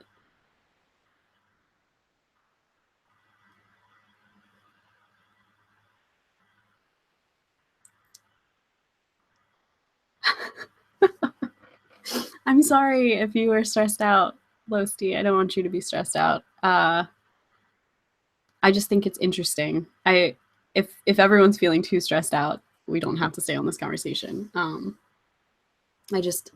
don't know.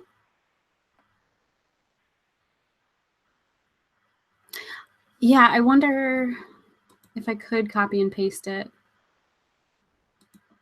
I don't think that saving the chat is something I can do. I think that if that's what you are talking about, Losty, I think that it goes away.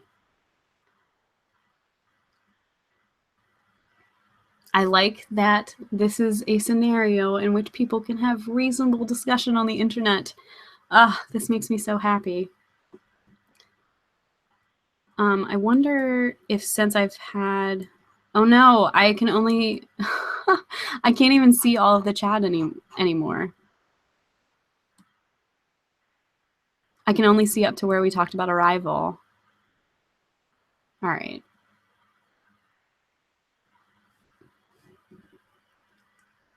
Dang, I wish I had known that.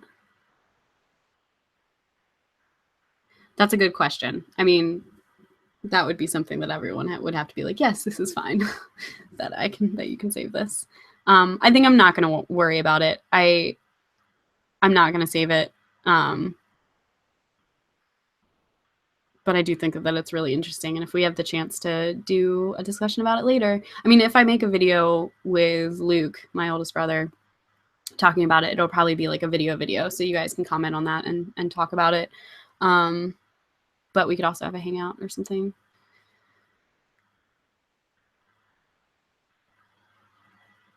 Yeah, Max, that's kind of where I'm coming from. Is I'm not trying to argue right or wrong. I'm just trying to talk about how we define things and where the morality comes from.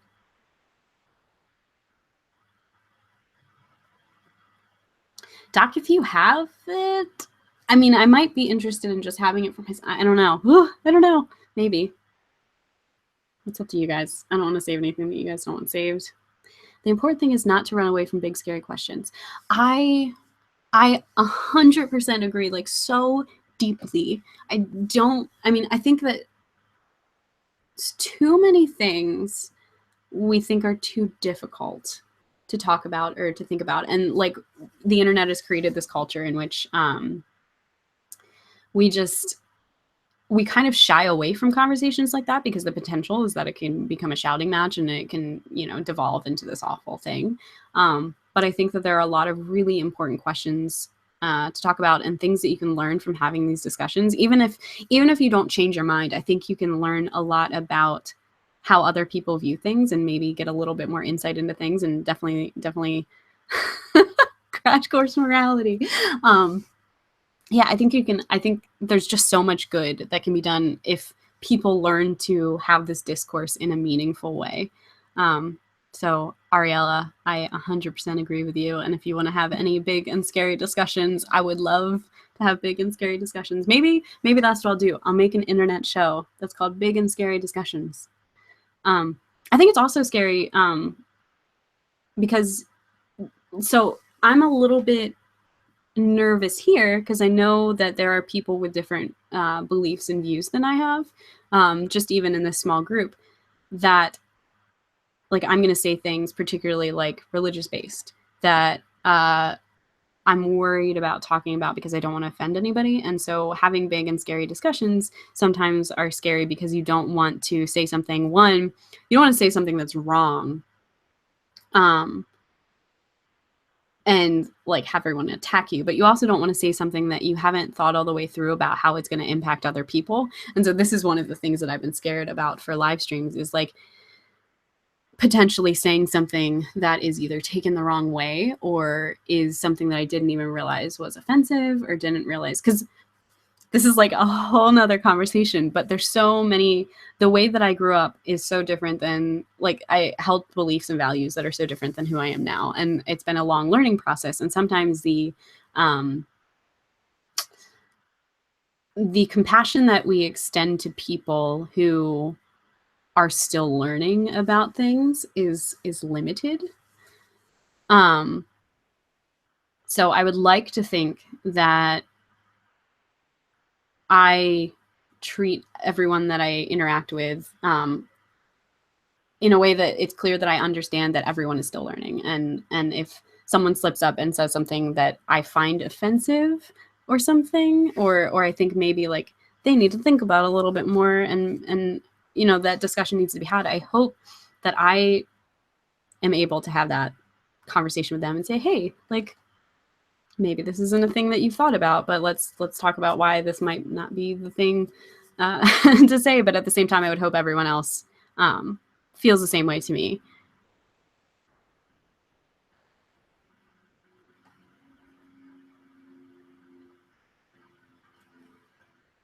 Andy, I want to talk more with you about this.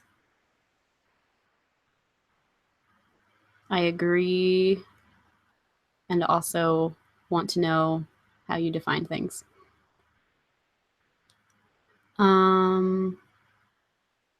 Yeah. So initial comment, like there was a comment that I was going to make earlier that I actually like did pull in because I realized that saying it in the way that I was going to say it could potentially not go over the way that I wanted it to.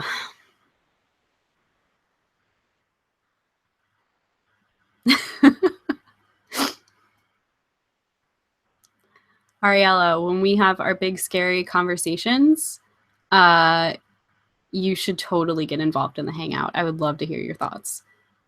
I think I missed the conversation that happened earlier. Gavi, you said something about not having a background in biology, but having a background in psychology or something. I don't remember, but something about CRISPR. I want to know more about that. Yeah, I statements are always good. This is a thing that I learned in college when we were talking about conflict management and dealing with, because I worked for the school. And so one of the things that is good to do is frame it as in like the experience that I am having is this. So you're not blaming other people of it, or you're not blaming other people because of something. You're saying like, this is my reaction to this. So you can understand, like, I think so much of a lot of the issues that we have is that we aren't willing to look with compassion at other people and kind of try to understand things from their perspective, but also understand that they are talking from their perspective. And I think that there's a lot of hatred that is fueled by not having a personal connection with somebody that is in a different experience. So I think if we can frame conversations in ways to get to know everybody, that helps. She did her bachelor's in psychology and was also part of a program that looked at legal and so. That is amazing. That's so interesting. She's like the perfect kind of person to have in this discussion. Dang. I wasn't going to get into this today, but I am really glad that I did. Yeah, I will definitely be hitting Andy up on Snapchat. As per usual.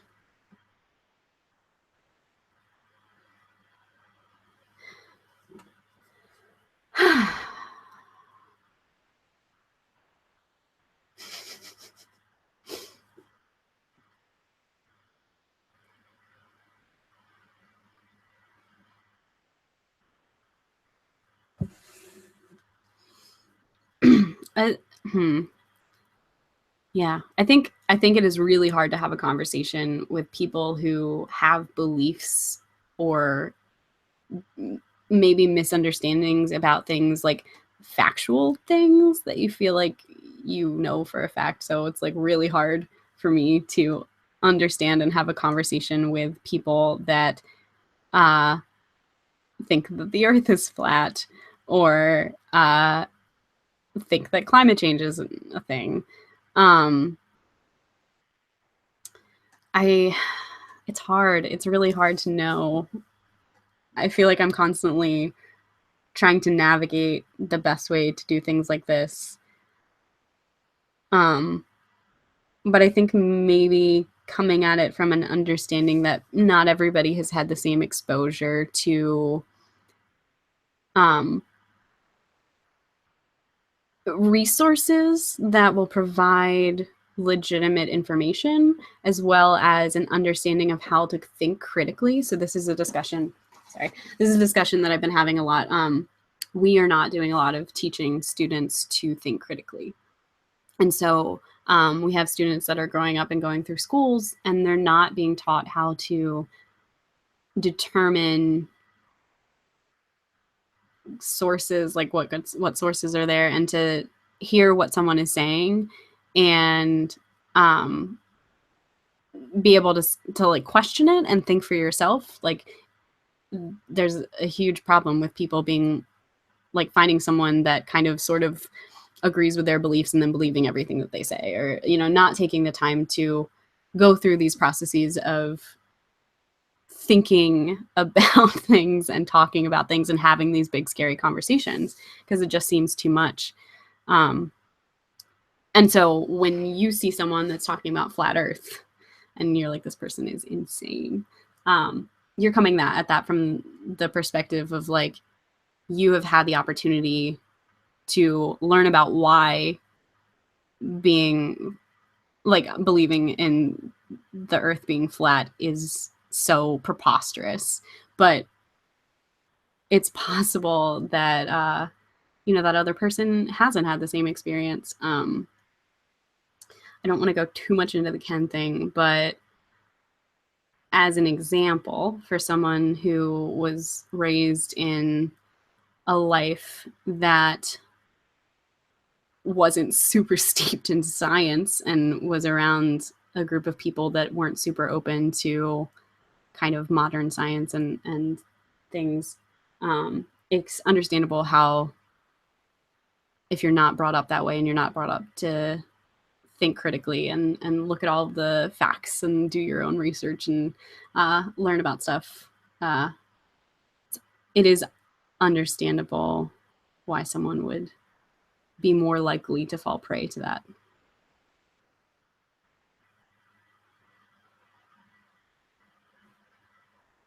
Yeah, Max, that's exactly how I feel about education, and it's very frustrating, and I hate teaching to the test. I just want to talk about things that are cool.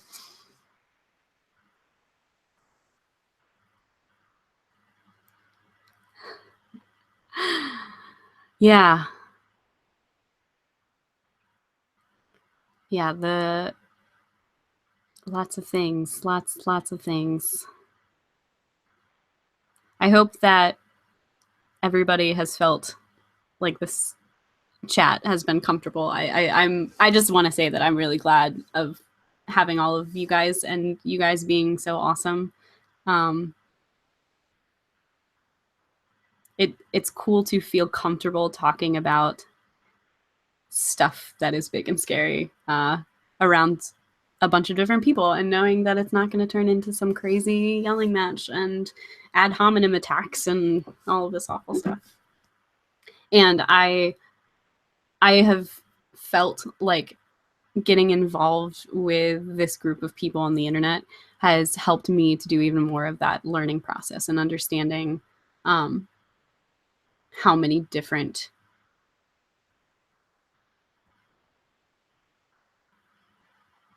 viewpoints there are, and how the fact that people might view the world differently than I do does not make them incompatible as friends.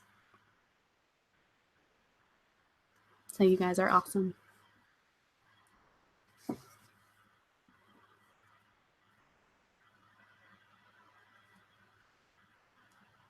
Just want to give everybody a applause and a hug.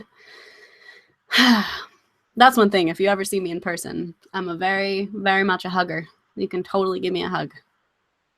So to lighten the mood a little bit.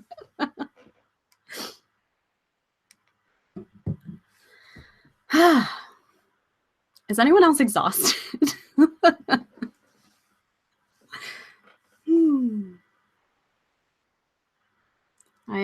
This has been cool. I was so terrified of doing this.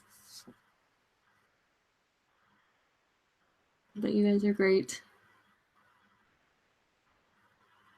This also makes me really sad that I can't make more videos right now, that I don't have the time to do this. Because this is something I've incredibly missed.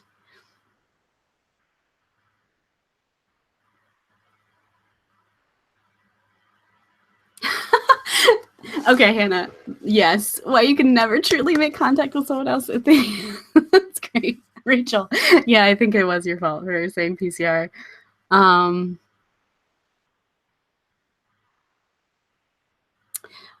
There was a long period of my life where I thought it was so cool to talk about everyone, to tell everybody about how you couldn't really touch things, like you were never really touching things. And that was a huge amount of enjoyment and excitement and entertainment for a lot of my life.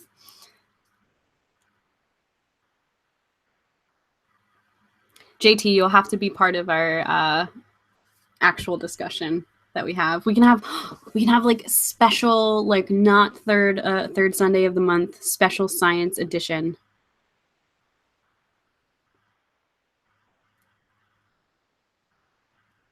I want Abby hugs to be like Todd Fives.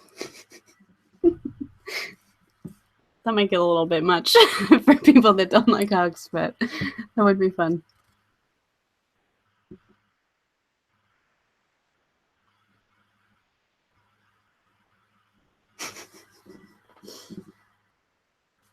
I'm assuming that the Yo Can We is for the special science edition. thinking. When though? That's a good question. I don't know when that could happen. We could tentatively do it April 23rd. We could have like a special just before Abby and JT's birthday hangout for science.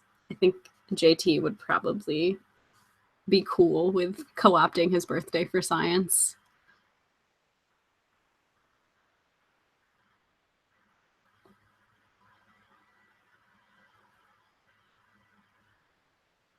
Aw, I guess it depends on how you define hugs. If you define hugs as encircling your matter around someone else's matter, I would say that could be a hug.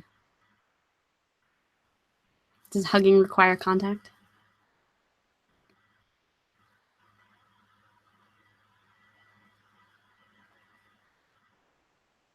Science hangout on Easter. That would be hilarious. Well, what I was thinking was the science marches are on April 22nd. So it might be cool to make it just like a science weekend. On April 23rd, we could do a science hangout.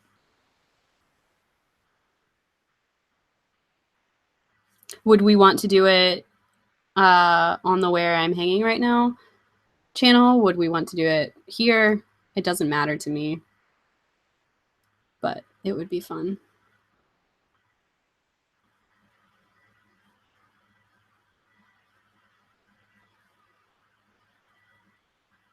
Wait.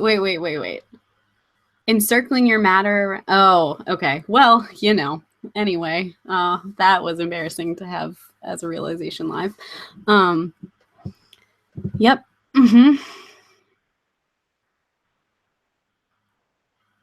All right, so let's put this on the calendar. April 23rd, we're going to have a science hangout. A science hangout for humanity and birthdays and discourse in spaces where people are awesome.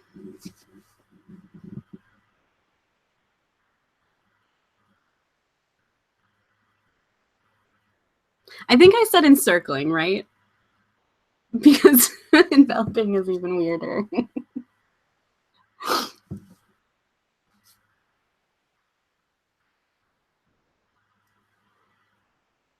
Jeez. I have two. I grew up with 3 brothers, and so my mind can be quite childish, I think, at times.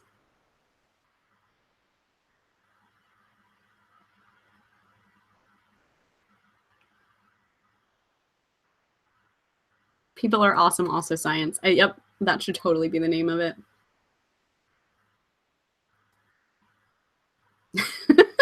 Ariella.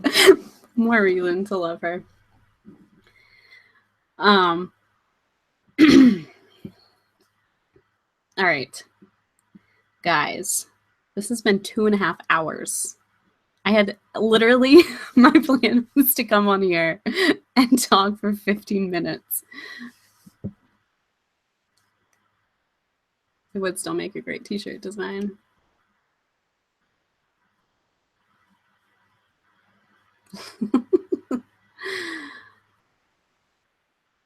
You were almost a science major.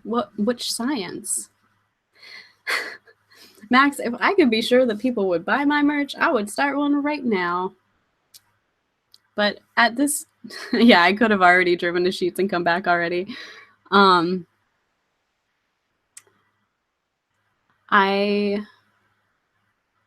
Yes, Todd, this is still going. We were having a very important discussion about science that you missed. Yeah, maybe this was the April Fool's. Like, April Fool's, I'm only going to be here for 15 minutes, and now it's 2.5 hours later.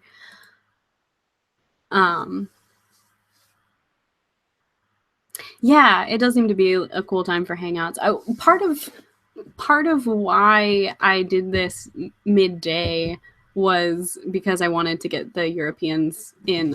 When I did my live stream with Ashley, it was on a Friday night, and it was a lot of fun. But I felt bad because a lot of people were asleep and stuff. Yeah, Sheetz is a gas station with food that I really like. And the closest one is a half-hour away. And my plan is to go drive there to get a sandwich and some coffee.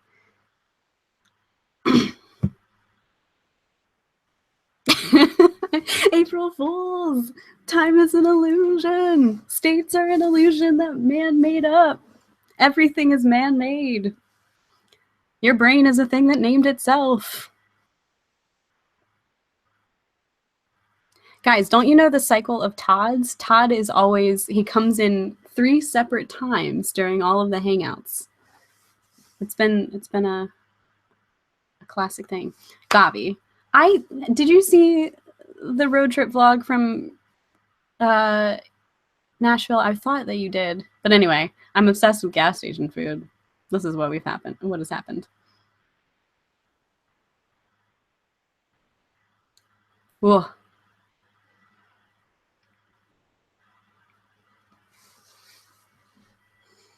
I love it. I love psychology. I love biology. I love science. I love talking about science.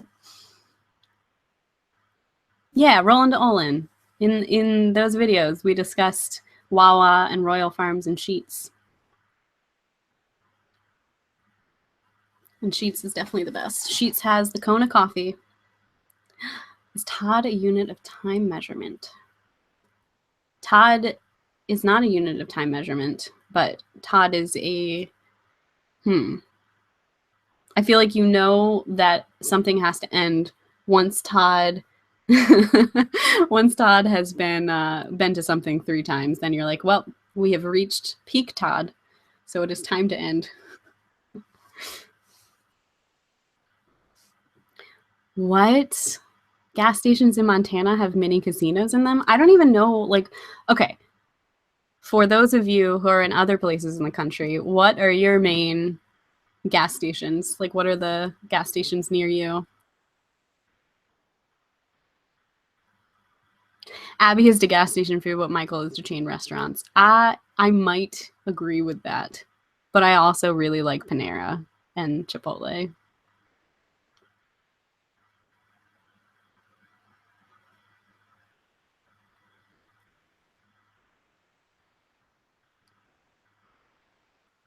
See, Elise. Yeah, Todd is Newman. It's like Bloody Mary, but Todd.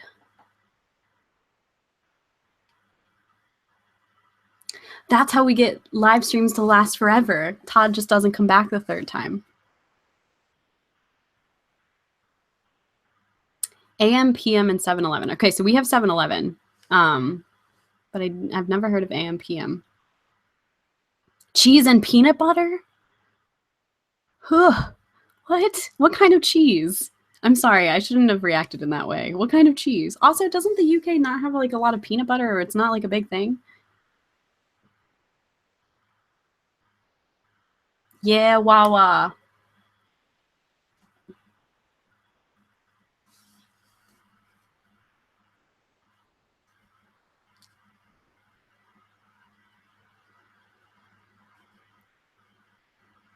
Todd did come to the anniversary hangout. I think. Did he? Wait, I don't remember. We can find out. Roll the tape. Like in burgers. I don't... Oh, like, well, okay, so here's the thing. Burgers can have a lot of different cheeses. Burgers can have cheddar cheese, which is the best. They can have American cheese, which is awful. You can have Gouda. Gouda's good. You can have provolone. You can have Swiss. You can have all these different kinds of cheeses. I really like cheeses. I had to take a quiz once on BuzzFeed that was like, do you like cheese more or chocolate? And that was one of the hardest quizzes in my life. If you were wondering, I like chocolate more, according to BuzzFeed. But barely. Hi, Becky. I'm sorry if that was really loud. We're having so many different conversations here. Wawa 7-Eleven. Yeah, Michael, I know about yours. I know where you live. Ew. I'm gladly going to hate on American cheese. It's cheese product. It's not even cheese. Kraft cheese slices, Max. You can do so much better. It is so much better.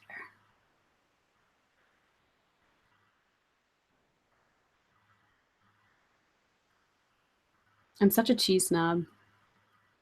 Same, Andy, same. I'm like, where can I get a block of like super sharp cheddar?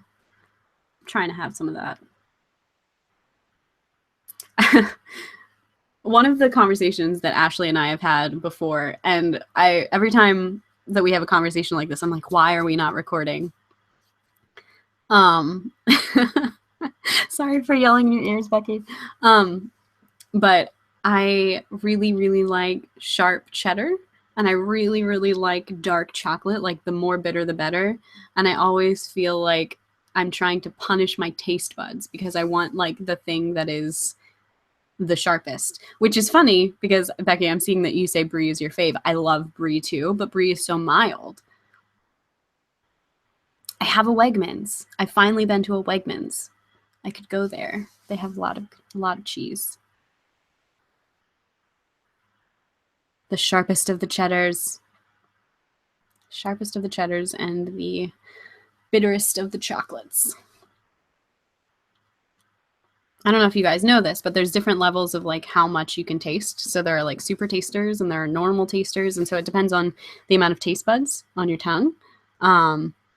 And people who like more bitter things do not have as many taste buds, because if they had more taste buds, they would think it's more bitter. It's like the same, like if you like grapefruit juice, you're not a super taster, most likely.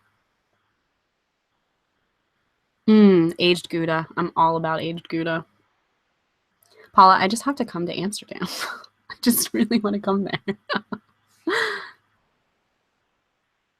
there. Cheese ends. Ooh, I'm into that. Yeah, I wish I had had more types of cheeses when I was in England. Andy, remember when we were going around the market? What was it called? Borough Market. And there was the cheese. That was good. That was real good. Probably, Rachel. Maybe you're a super taster and you don't like the super bitter stuff. Do you drink coffee? You don't drink coffee. I'm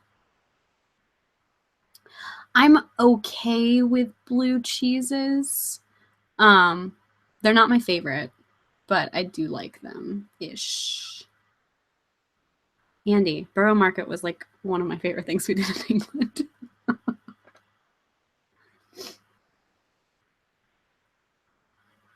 I really like goat cheese too, and that's a little bit milder. I don't know. I just really like cheese. I don't like, so that's a good point, Losi. I don't really like foods that are spicy. So I think I'm somewhere in the middle with that. Spicy and sour, I'm not a big fan of. But I don't know if that's the same thing. Because it's more like bitter. Oh, feta. Love me some feta. I haven't had halloumi, and I really want to try halloumi. Come for big fat American European around. What is this? Is this a thing I know about?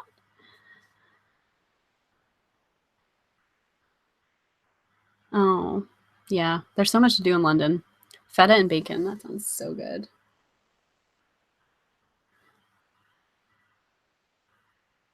Yeah, I think it's the bitter thing that is the taster thing. And then the sweet or the sour and spicy is a different. Yes, Rachel, if I can make it up to New York in the next month or so, let's make some halloumi.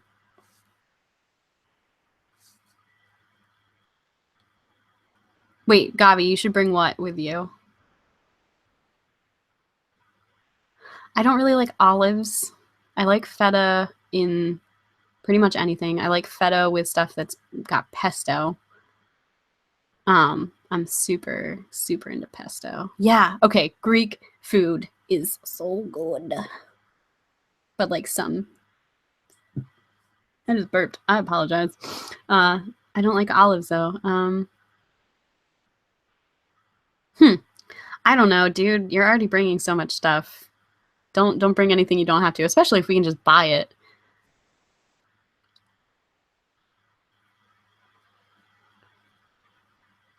I wish I need to learn to cook a little bit more because there's so many good things.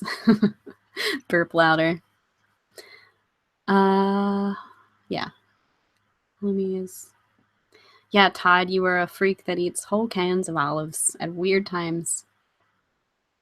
No, Saganaki? Is that how you say it? I would love to try that. My favorite thing is going to places that have cheese plates and getting cheese plates. I really want to go to Greece.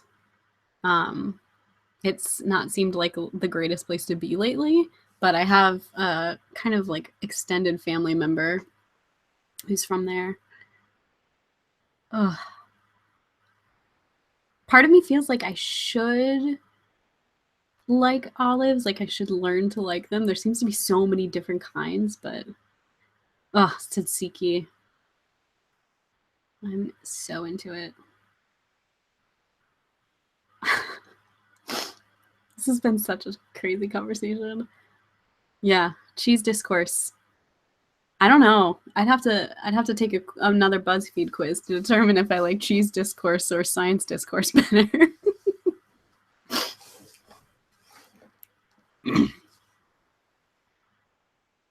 Olives ain't worth the effort. Max, 2017.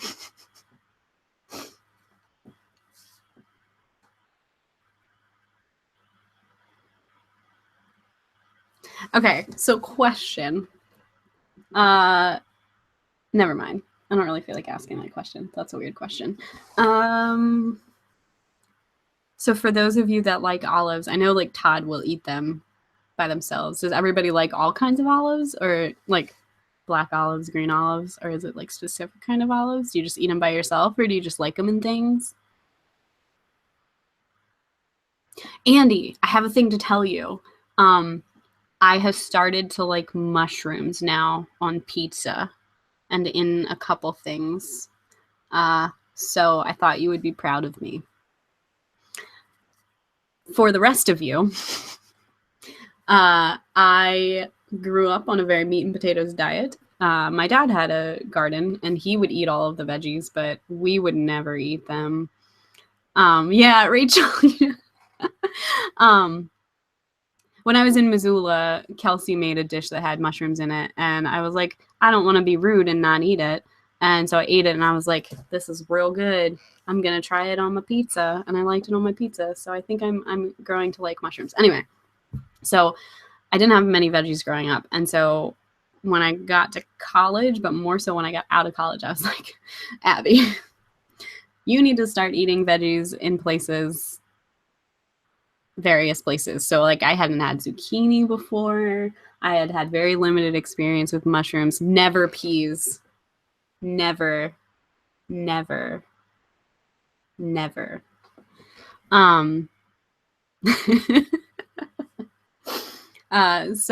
when I started working at the place where Andy and Rachel and I worked, we went out one day for lunch and we went to some Japanese hibachi. And Andy, the pineapple on pizza discourse has been had, but I'm sure it will happen again. I had a couple bites of zucchini and didn't really like it, but I tried it. And so one of our coworkers gave me a 2-bite certificate for eating 2 bites of a food that was new to me. But I'm slowly learning to like things. 5 years ago, didn't like avocado. Love it now. 5 years ago, didn't like peppers, bell peppers. Like them now. I love bell peppers on my pizza at this point. 2-bite club. That's me. I'm in the 2-bite club for zucchini and various other things.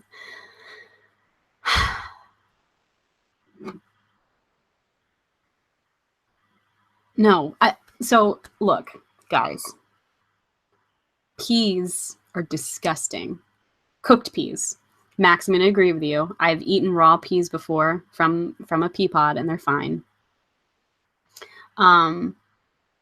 But literally, so onions and mushrooms and peppers and all of these different things, I've been okay with having in things. I would just never eat them. So if they were cooked into a dish, I would eat around them, but I would be fine with their taste being there. It was like always a lot of texture stuff makes me weirded out. But peas ruin the flavor of whatever they are in. If they are cooked and they are in a dish, they ruin that dish. That's how I feel. I didn't eat very many vegetables growing up. I ate potatoes. Potatoes and corn. It's probably why I'm so short. Yo, Hannah, I could eat tomatoes like they are apples. I could take just like a bite out of a tomato. They're so good. So I ate tomatoes as well. I guess that's a thing. I feel weird about bananas. I will never go and eat a banana, but I'm okay occasionally with banana flavors and things. I don't think it ruins it like peas do. Ew, peas on pizza? No way. I'm not a big fan of eating onion. I don't like, so this is just gonna be me putting it all out there. I have this weird thing about flavor density. So I have a problem when flavors are not dense enough. So eggs, when you cook eggs, like particularly if you cook fried eggs, the yolk of it doesn't have a lot of flavor per unit volume of the egg. Did I say yolk? I meant the whites. The whites of the egg don't have enough flavor per unit volume, so I have to put like pepper and salt on it, and then it makes it bearable. Or you cook them in bacon or bacon grease or butter or whatever, and that makes it much more bearable. So the flavor density for that is really low. But on the other hand, you have onions where the flavor per unit volume is super intense. And so I don't like to eat onions by themselves. Like I don't like to eat an onion because I don't like that intense concentrated flavor, but I like the flavor if it is mixed in with other foods.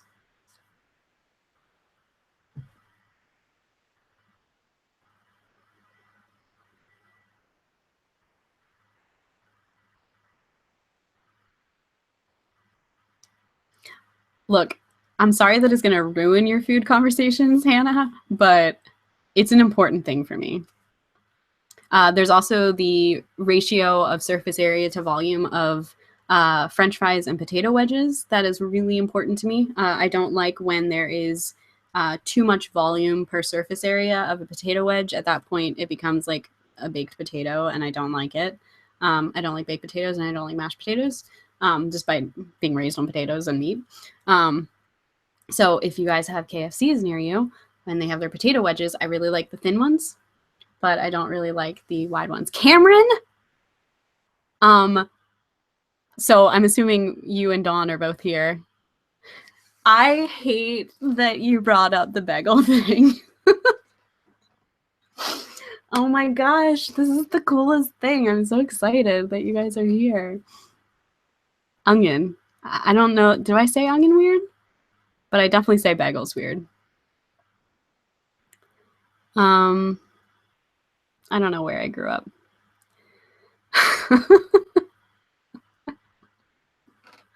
You guys are great. Thank you. Thank you so much. Dawn and Cameron, did you miss the whole science conversation? Cameron, I think that it would be interesting to hear. And also, actually, I just want everyone's opinion.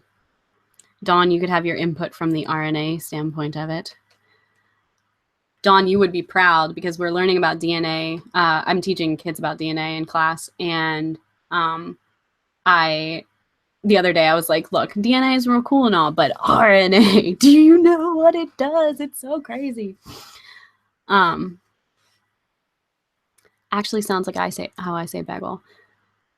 So everyone used to make fun of me in high school for saying bagel because they said I would say it bagel, which I don't. I just don't say bagel.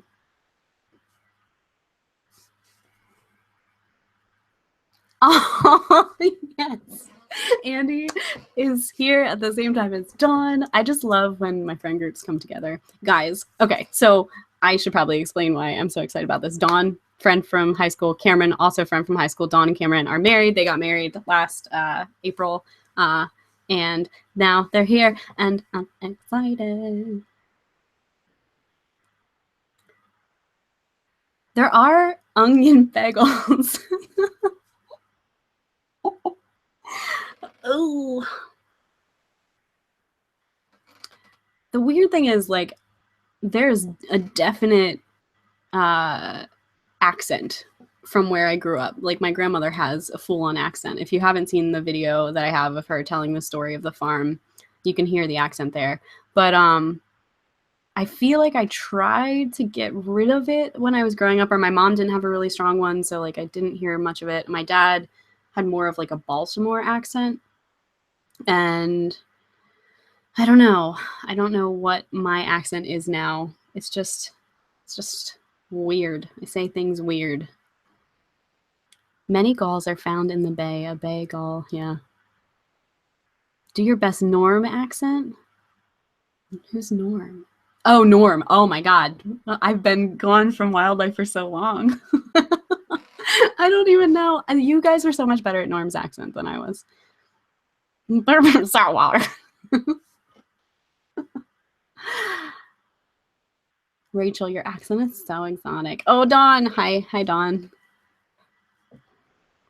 You guys are the best. Wait, why Andy for president? What's happening?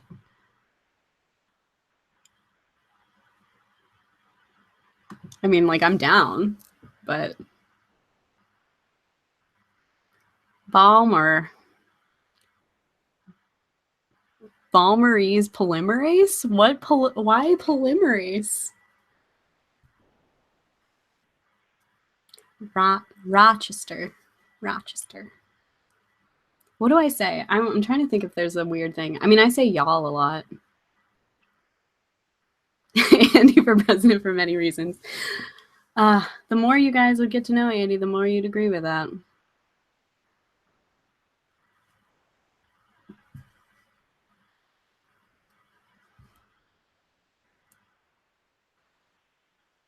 Onion bagels. Now I'm just so self-conscious of how I'm saying words. Edinburgh? Edinburgh? Edinburgh? I don't know. I don't know how I say it. I definitely don't say Edinburgh. So that's a thing. I met a guy once from Canberra in Australia, and he had this we had this long conversation about how to say Canberra. Canberra. Worry about yourself. Worry about yourself. I agree. Melbourne. Is this just going to be you guys shouting things at me to say?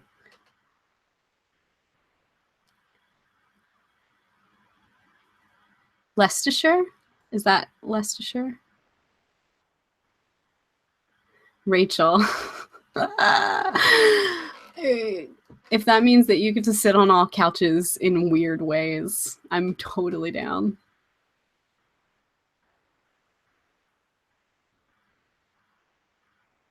Did I say it? Did I say Leicestershire right?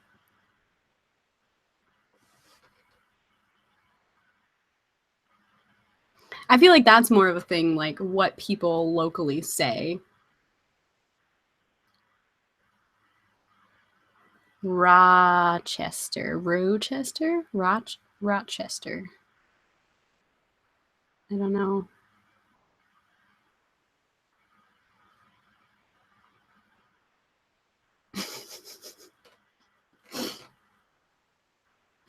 I love that kind of stuff where you have a local place that's said differently by locals than everywhere else. I mean, Maryland is a little bit like that. So recently, there's a video that's been going around Facebook from people that I grew up with, and it's James Corden trying to say Maryland, and he's very confused about it. What about the science RNA thing? Don, we had a very long conversation about genetically engineering people, and then a further discussion about human evolution and stuff. And it wasn't specifically RNA, but it was very science-based. Salisbury. Gonna go down to Salisbury.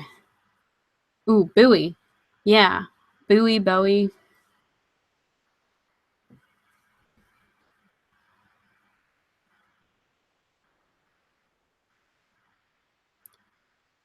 Max, I have no idea what the correct pronunciation is of that.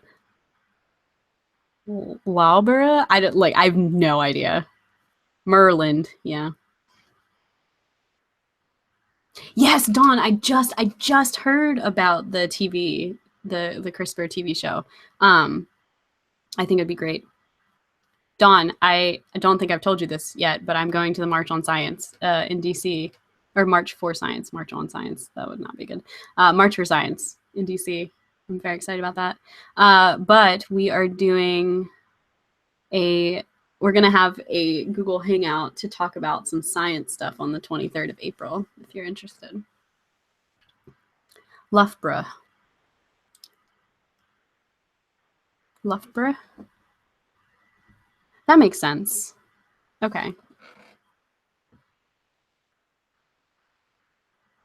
Bye, Paula. I'll talk to you later. Hope you have fun with your games.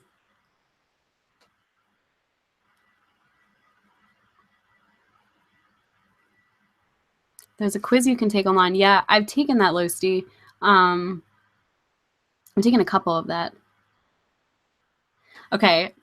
How I always say that in my head, Gavi, is Ra'anana. Ra'anana, I think. Ra'anana. Oh my god, duh. April 23rd is a special day. I know that because I was there. I'm glad you guys are going to get to do something.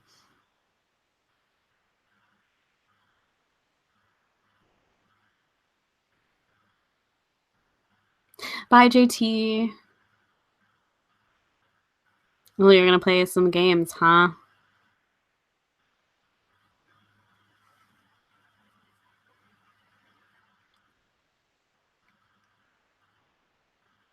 I don't feel like the quiz for accents was good for me. I don't know, though. Ra'anana? So the stress is on the end. Ra'anana?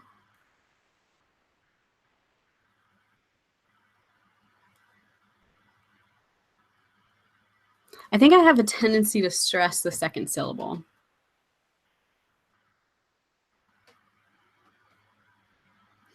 Oh no, Rebby, I hope you feel better. Good luck. I did not move when I was growing up. I lived in the same house for 18 years until I went to college. But like I was saying, so there is a very regionalized accent on the Eastern Shore. And my grandfather and my grandmother both had it. My dad came from Baltimore. My mom grew up on the Eastern Shore, but doesn't really have that accent. I don't really know. I'm not sure if maybe I had more of one when I was younger, and as I grew up, I tried to I don't know if I consciously got rid of it or watching TV and kind of experiencing the outside world, I shifted. I'm not really sure.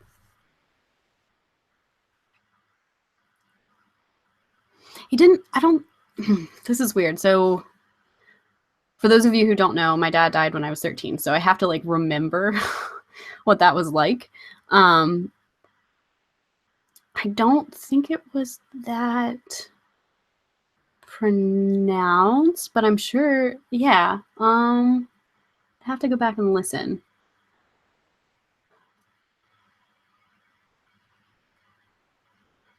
I don't know. The Shire. Grew up on the Shire, across the Bay Bridge. Not to be confused with the Shire. Though my middle brother would love to have grown up in the Shire. He's obsessed with Lord of the Rings. Amber lamps. Amber lamps. What was that video with amber lamps? It's really funny, though, around here where I'm living now. So I'm living kind of on the northwest corner of Baltimore. Not in the city, in Baltimore County, but there are definitely some really strong accents around here. My mentor teacher is from Chicago. And so she has a lot of really interesting things that she says differently, and everyone makes fun of her. Bye, Losty. Have a good night at work. Thanks for stopping by.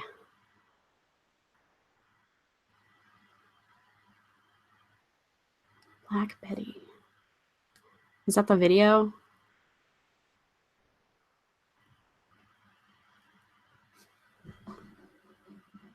See you, Rebby. Thanks for hanging out.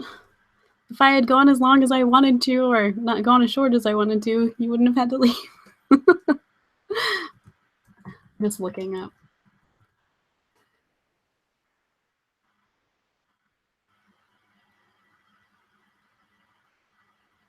Oh. I don't know that song. Hello. I always love the Infinite Decline. I think that's a cool name.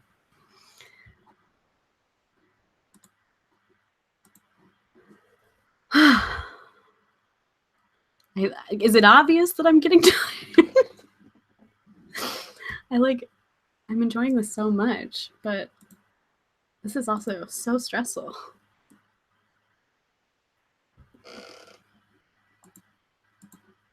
Part of me wants to just like do something else.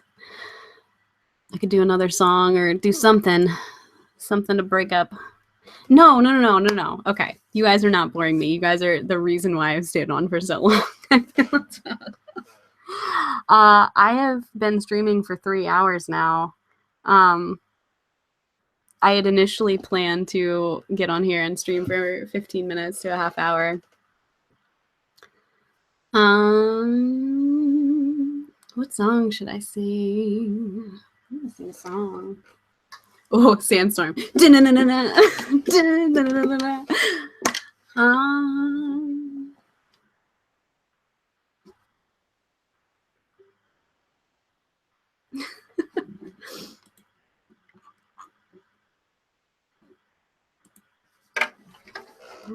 Maybe Sarah Bareilles. Is there a song that I can play from her?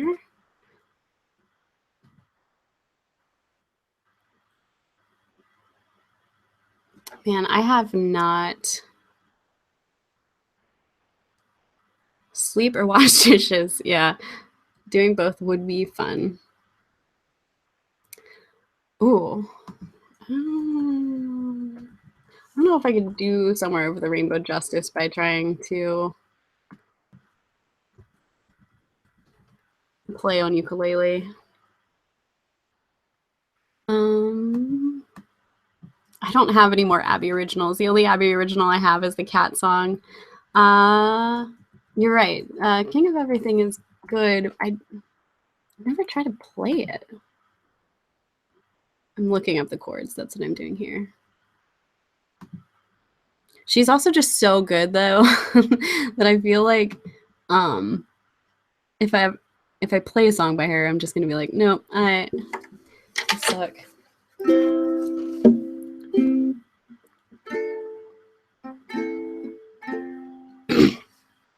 All right, I can try to do King of Anything.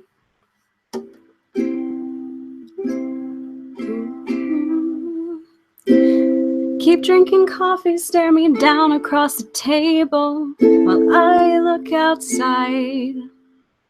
So many things I'd say if only I were able, but I just keep quiet and count the cars as they pass by. You've got opinions, man. We're all entitled to them, but I never asked.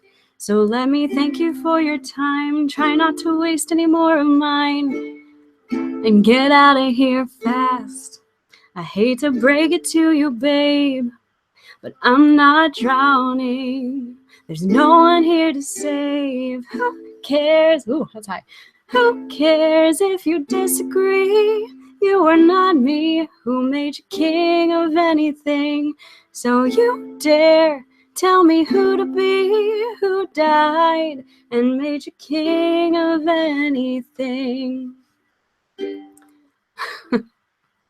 You sound so innocent, all full of good intent. Swear you know best, but you expect me to jump up on board with you and ride off into your delusional sunset. I'm not the one who's lost with no direction, oh, but you'll never see You're so busy making maps with my name on them in all caps. You've got the talking down, just not the listening. All right, I'm done with that. Yeah, that's a good song. I like that song a lot. It always makes me want to be like, let's do this. It is. It's very much a mansplaining song. I love Sarah Bareilles. Sarah Bareilles is my favorite artist. I'm really impressed by how you can remember the beginning out of nowhere.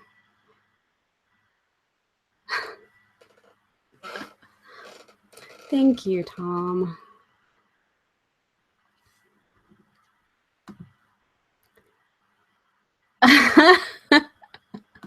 There's a lot of things that I don't do.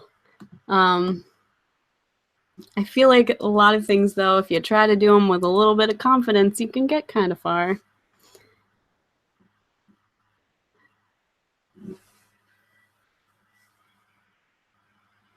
Peas. Yeah, peas are a thing that I don't do. Yeah, very much. Peas and spiders. Really don't do spiders. Really. I like, not to rant or anything, but I was going through Facebook this morning, which like that was my #1 problem. Should have never been going through Facebook, but like now that there's all of these video autoplays, you suddenly notice that there's lots of videos being shared about spiders. There are, so here's the thing. I feel pretty comfortable around nearly every species of anything. Like, I think snakes are really cool. I'm not freaked out by a lot of bugs. Spiders, though, they are the thing. They are the thing that I have just this weird irrational fear about. I don't know what it is, and I really wish I didn't, because spiders are pretty cool. I mean, they're a good thing for a lot of stuff, but I don't. Well, Gavi, I'm really glad that your Facebook feed is not full of spider videos, but mine sure is.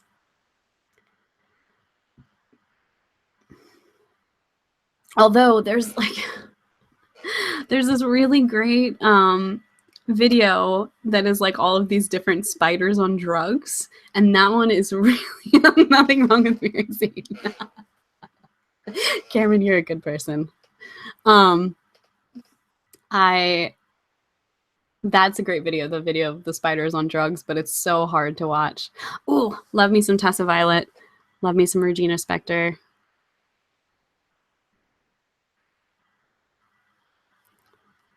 It helps that Tessa is just such an awesome person. I've been trying to learn. I covered Dream a while back in videos. She does a song called Runaway that I really, really like. Ooh, yeah. Catherine, you don't know quite how much Andy agrees with you. And that's as far as I'm going to go in that conversation. For your sake, Andy. Good point. Okay, so Charlie, I feel the same way. Like, octopuses don't bother me. I hate figuring out the plural. I think they're cool. I think they're super cool.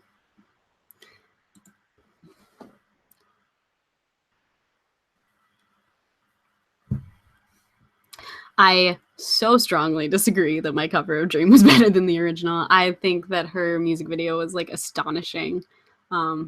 If I could ever make a music video like that, it would be like the pinnacle of any music career that I would ever have.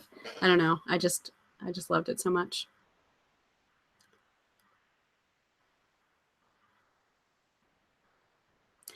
Yeah, I don't know.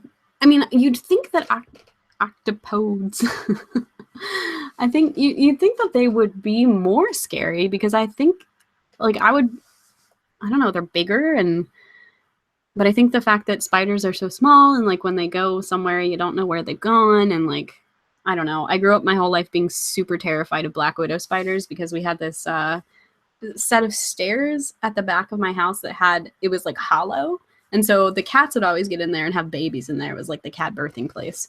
But also at one point, my dad told me that there was black widow spider in there. And so then I got really scared because I wanted to go like hang out with the kittens, but I also didn't want to get bit by a black widow spider.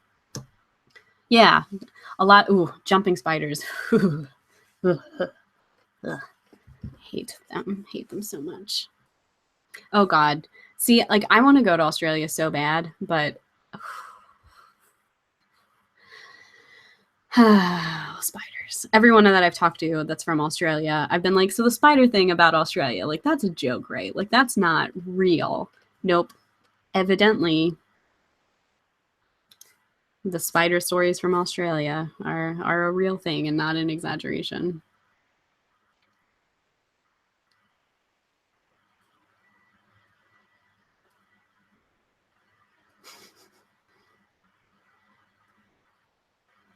So we're scared of dumb things that have a lot of feet.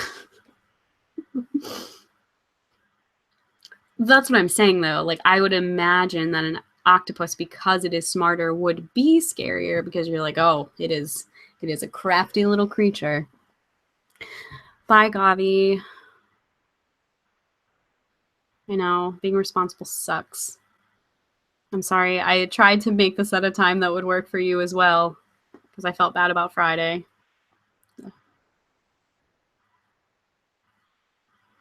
Pigs have no morals. So, Catherine, do you find pigs scary? That does make me feel better about Australia, Max.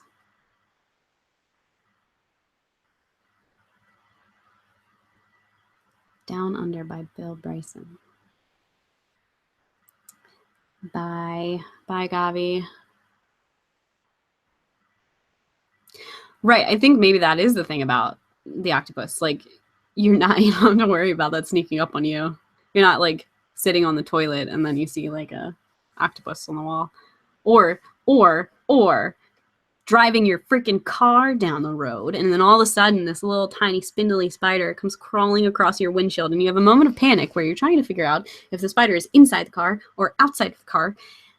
And even if you figure out that the spider is outside of the car, you still have to stare at it while you're driving. Ugh.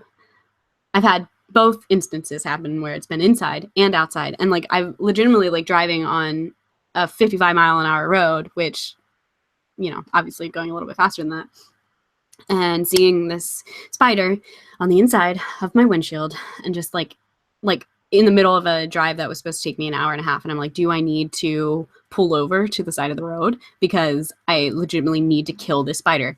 Windshield wipers would be great if the spider was not on the outside. And true, I mean, I guess the time that the spider was on the outside, I could have used that. I don't know.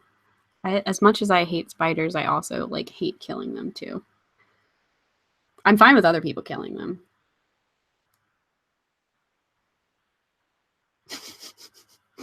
So, yeah, exactly, Nick. Thank you for understanding me. Thank you for being the voice of reason in this chat. So my mom used to be really terrified that snakes would crawl up through the toilet and get her when she was eating, or when she was eating. Why would she be eating on the toilet? When she was going to the bathroom. She's terrified of snakes. So when I was on the New Year's Eve live stream in Missoula, and there was the snake that like wrapped itself around me, she was watching from home and just like very upset.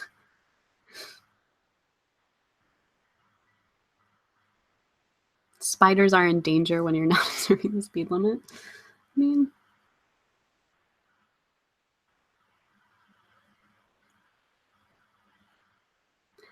okay, so the you didn't kill it, the wiper did is the whole like train problem where if I make the decision to turn the wipers on, that decision led to the spider's death. And also, like, I'm not into spider guts either.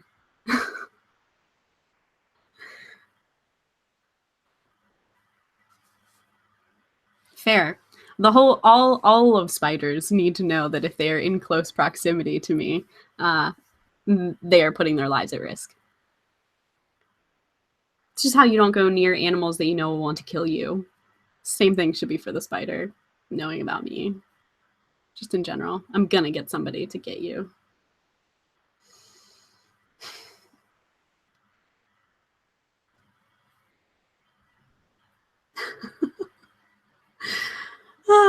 This has been such a conversation.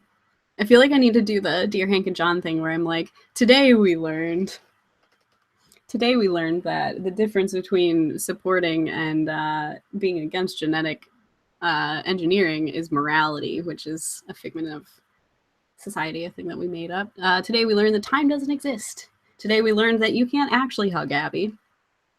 Today we learned that an octopus coming out of the toilet is terrifying. Today we learned that Abby is pretty bad at playing ukulele, but still will do it because she likes to sing and slightly needs attention. Today we learned that cheese is a thing that people like to talk about. Aw, bye, Becky. I'm glad that you got a chance to see it. Tommy, you're doing a Vita. That's exciting. I wish I was doing Vita.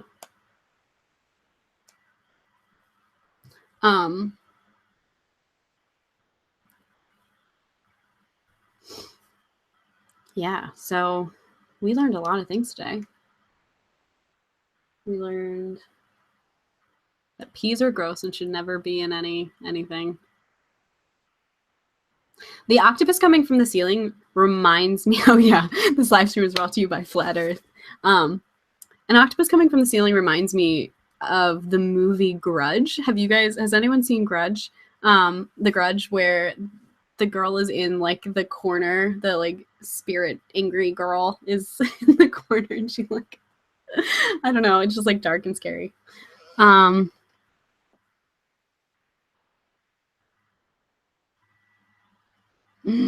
I don't know what a huntsman spider is, but that sounds terrible. Please also don't send me pictures. Like I'm going to plead with you. I know that it might seem like a funny thing to send me pictures of spiders. It might seem humorous and like lots of laughs, but legitimately will be upset. There are not many ways to make me very angry, but I think that would be a thing.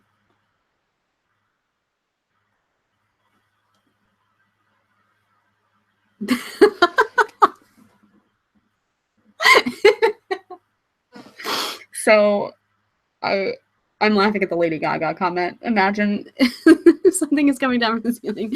Imagine it's Lady Gaga at the Super Bowl. It's just like, yeah, that's perfect.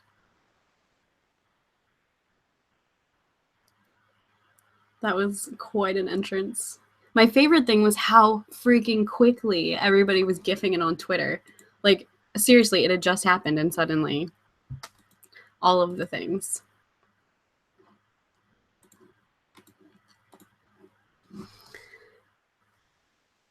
Yeah, the spider thing is a real thing. She's like, I want your love and I want your revenge. I'm imagining now an octopus like gyrating to Bad Romance. It's like rah rah ah ah ah. Yeah, their gifting fingers were ready.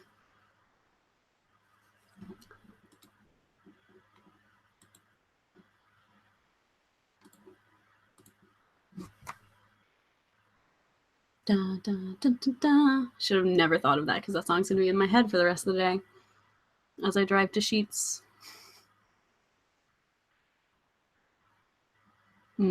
Sheets.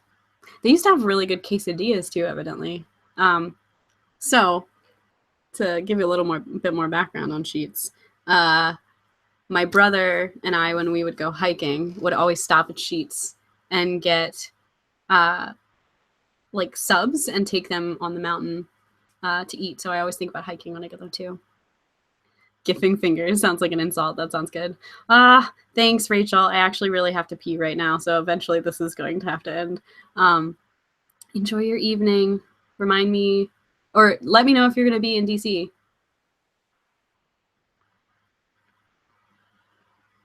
Honestly, so my feeling about words like gifting, I think that there are a lot of words like that that can sound like sexual activities. I think that's just a thing. I think that's just how our brains go.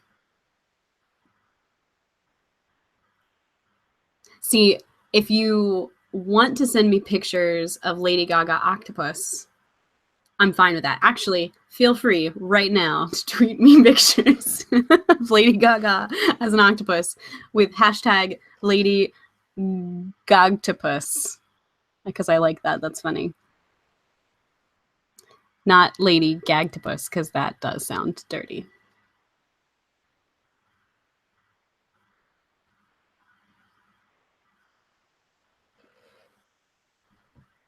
Um, or just pictures of like sheet subs. That's fine too. You can tweet me that. I've always wanted to start a hashtag. If I could ever make my podcast idea come up off the ground, I would definitely do the thing that like Matt and Maddie used to do on their podcast, where they would have a different hashtag for each episode, and people would hashtag them that when they tweeted them about it, and it was a lot of fun. And they were always like super dumb and really long. Yeah, yeah, Lady Gagtimus will be real explicit. Make sure your safe search is on, ladies and gentlemen.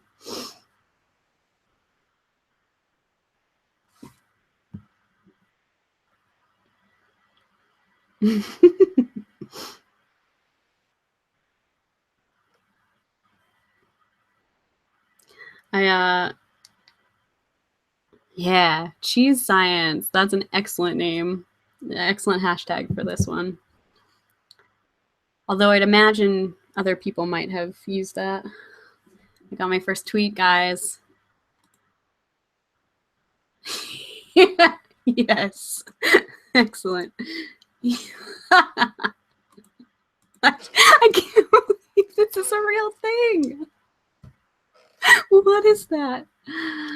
Oh my lord. This is amazing.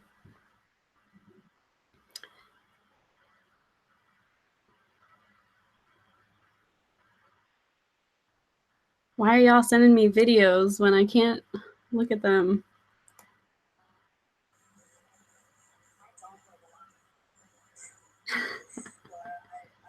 Yeah, yeah.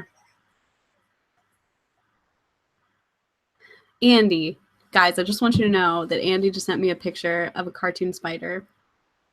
Shunned. Shunned.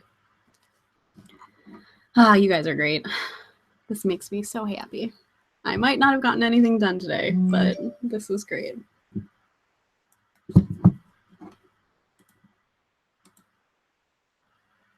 Why does she have multiple outfits that are an octopus? Also, significantly more limbs.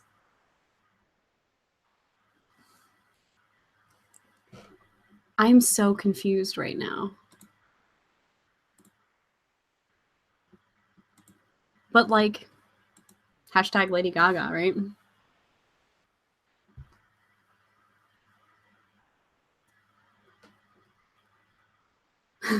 Poorly drawn spiders. There's that one spider that everyone tries to talk about as being cute, and it's like all fluffy and stuff. No, no, no, no, no, no, no.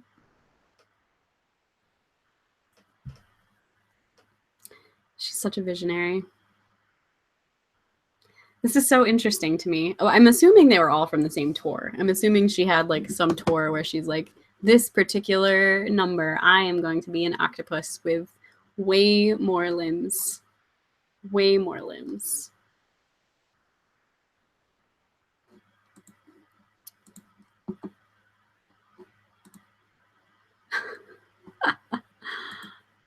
She has vision. Oh, dang. That black one is really intense. Aw, cheesy octopus. I like it. Now I'm doing the dumb thing where I'm just looking at people sending me things on Twitter, but you guys are great. I do have vision. I miss John. looking at these pictures of Lady Gaga remind me that I really want another tattoo, and I'm trying to decide what to get. So I've been looking at two different things on Pinterest lately. I've been looking at tattoos and I've been looking at bathing suits. And today on Pinterest, I reached peak Pinterest suggestion because today it suggested me a tattoo of a woman in a bathing suit. So I was like, well, the robots are getting smarter.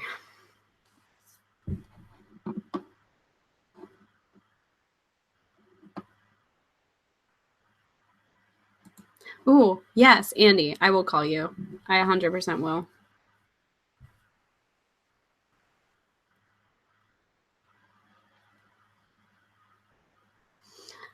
I feel like I don't use Pinterest right because I just look at recipes that I'm never gonna make and tattoos that I'm never gonna get.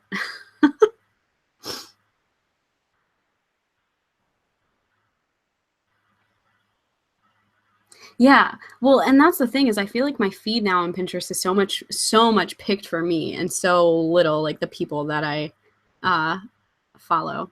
Cheese science as a tattoo. There we go. I'm trying to think. I could just get like so one of the placements that I'm thinking about is right here because I just really like that placement. Or somewhere upper arm. And I could just get hashtag cheese science and like no one would ever ask me if I regret it or what the meaning is behind it. I feel like it speaks for itself. It's one of those things that I just feel like would be me. Yeah, maybe I do need to. Andy, though, what if we could get like the best friend tattoos where one person gets one and one person gets another, like the best friend necklaces. And one of us could get cheese and one could get science. But I think I would want both on my body. So maybe we'll have to talk about that. Maybe we can find a picture that's both cheese and science. Cheese science 2K17. If we do that, we also have to get Birdwatch 2015 tattooed somewhere. You cannot have dibs on the cheese. No, no, no, no.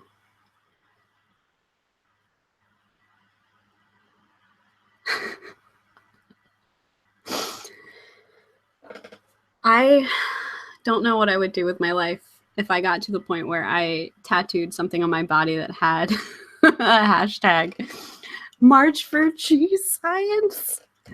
Oh my God. Oh my God. I would make a t-shirt. I would make a t-shirt that said March for Cheese Science. I still have to decide what t-shirt I'm going to wear. I think I'm going to wear, I have this shirt that says science is magic that works. And it's one of my favorite shirts. And I think that I'm probably going to wear that. But I will do my best to make sure I video that for you guys if you want to see it. Is anyone else going to a March for Science that's not in DC, like somewhere else? Because it looks like there's going to be quite a few. There is a book called The Science of Cheese.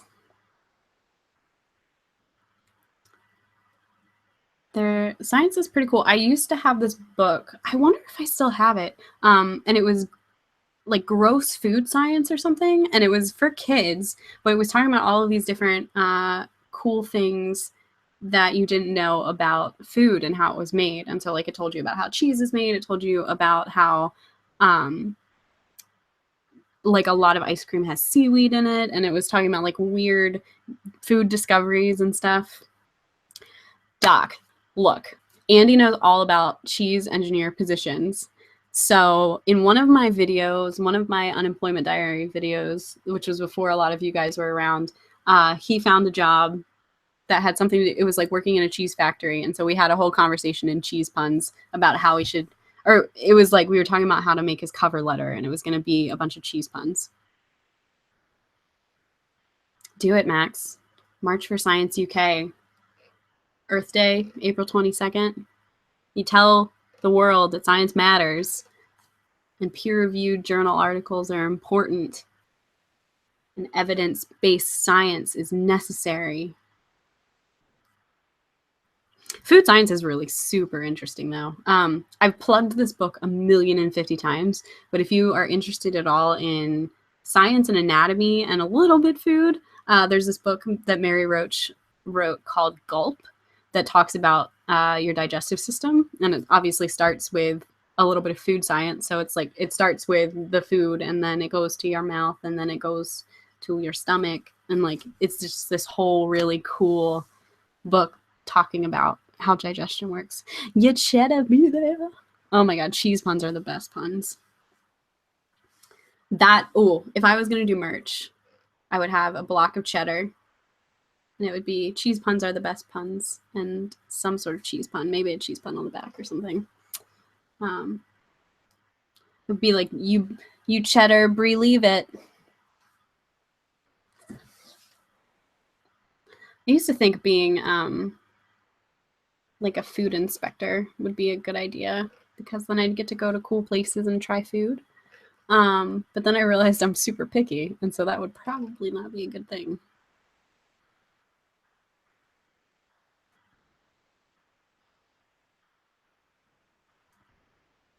What if I made that cheese shirt and then did hashtag March for Cheese Science, and it would be like raising money?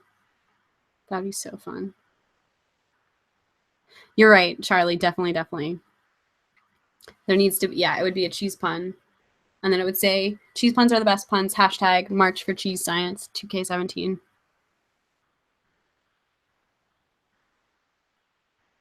It wouldn't be rotten cheese. It would just be like super sharp cheese, super aged cheese.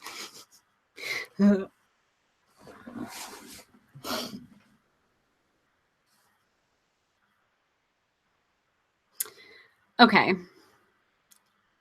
I see where you're going with the iced coffee thing, but I have a very specific order for iced coffee. I drink iced coffee with almond milk and mocha. I'm not a big fan of anything else. It's got to have chocolate in it somehow. Like the chocolate and coffee mix is the thing that wins for me. I tried a almond milk cinnamon macchiato from Starbucks the other day, and I had it and I was like, this is all right. Could be better. And then I realized it's because it didn't have chocolate in it. So really, coffee is just like it's a way to get really bitter coffee into my body. And also make me wired.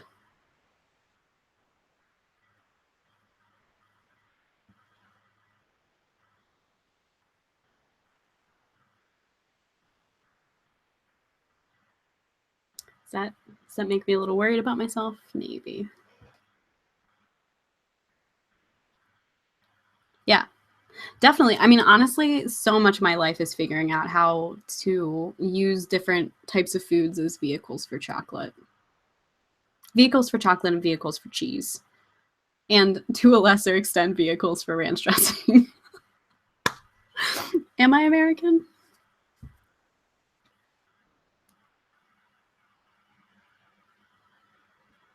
Like, one of my favorite things to eat ranch dressing on is garlic bread. Even better, garlic bread with cheese on it, and then ranch dressing.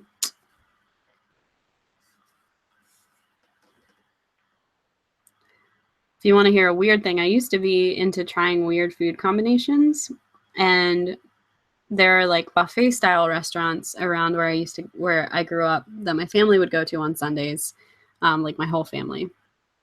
And so that was like ripe moment for food experimentation. Andy, I knew you'd like that. So all of the kids would do this. Like there were a bunch of kids in the family, and everyone would try weird things. My brother at one point tried, he did something super weird. It was like green onions in chocolate pudding. My grandfather used to wrap ham or bologna around a piece of chocolate cake and eat it. It was really weird. So what I decided to do, now I know there are buffets other places, but it was just like a thing. It's called Bonanza. I don't know if anyone else has heard of Bonanza. We also went to Golden Corral occasionally, but Bonanza was the place.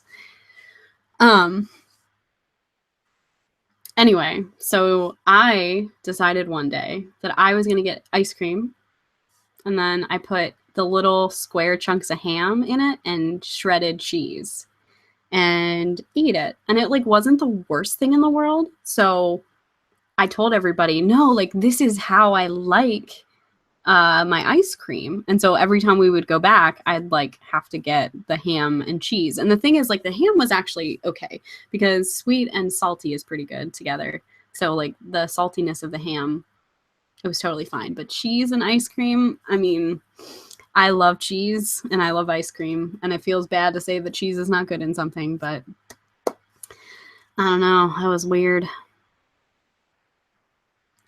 Look, my grandfather was an awesome human being, and I'm not going to question anything that he did, but I don't know. I think he just wanted to have his dessert with his meal, and so he would eat them together.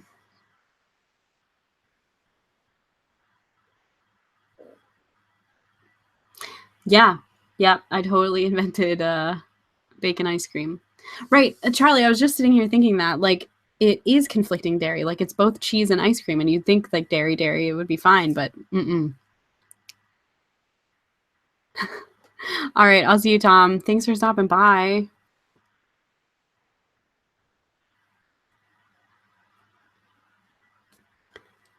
Glad I streamed for so long that everyone gets to stop in.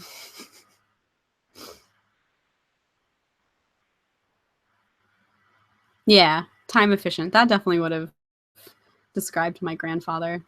He was a farmer and had to definitely balance out his time.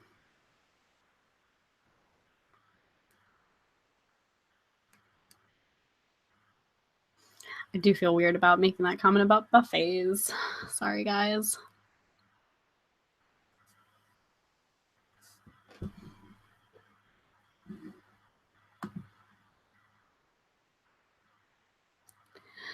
Big wheels keep on turning, proud Mary keep on burning. I don't, it's not even the words. Rolling. Guys, I think I'm gonna go. I think it's time. But thank you guys so much for hanging out with me and having such a good experience. This was awesome. We had so many good conversations and so many laughs. And thanks for making me not feel weird that I just spent 3.5 hours talking to nobody in person and just chatting at a camera. And you guys were still here and hanging out, and it was awesome. And we planned a science talk, and we figured out my first piece of merch, and all of these good things. So I'm gonna go get some sheets. Andy, I'm gonna call you on the way to sheets.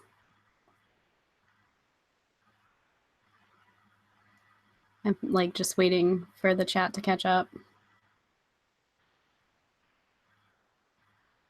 Or maybe everyone's already abandoned me and I'm just talking to myself now.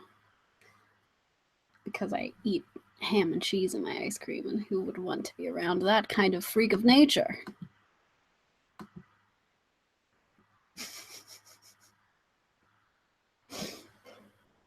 All right, guys. See ya.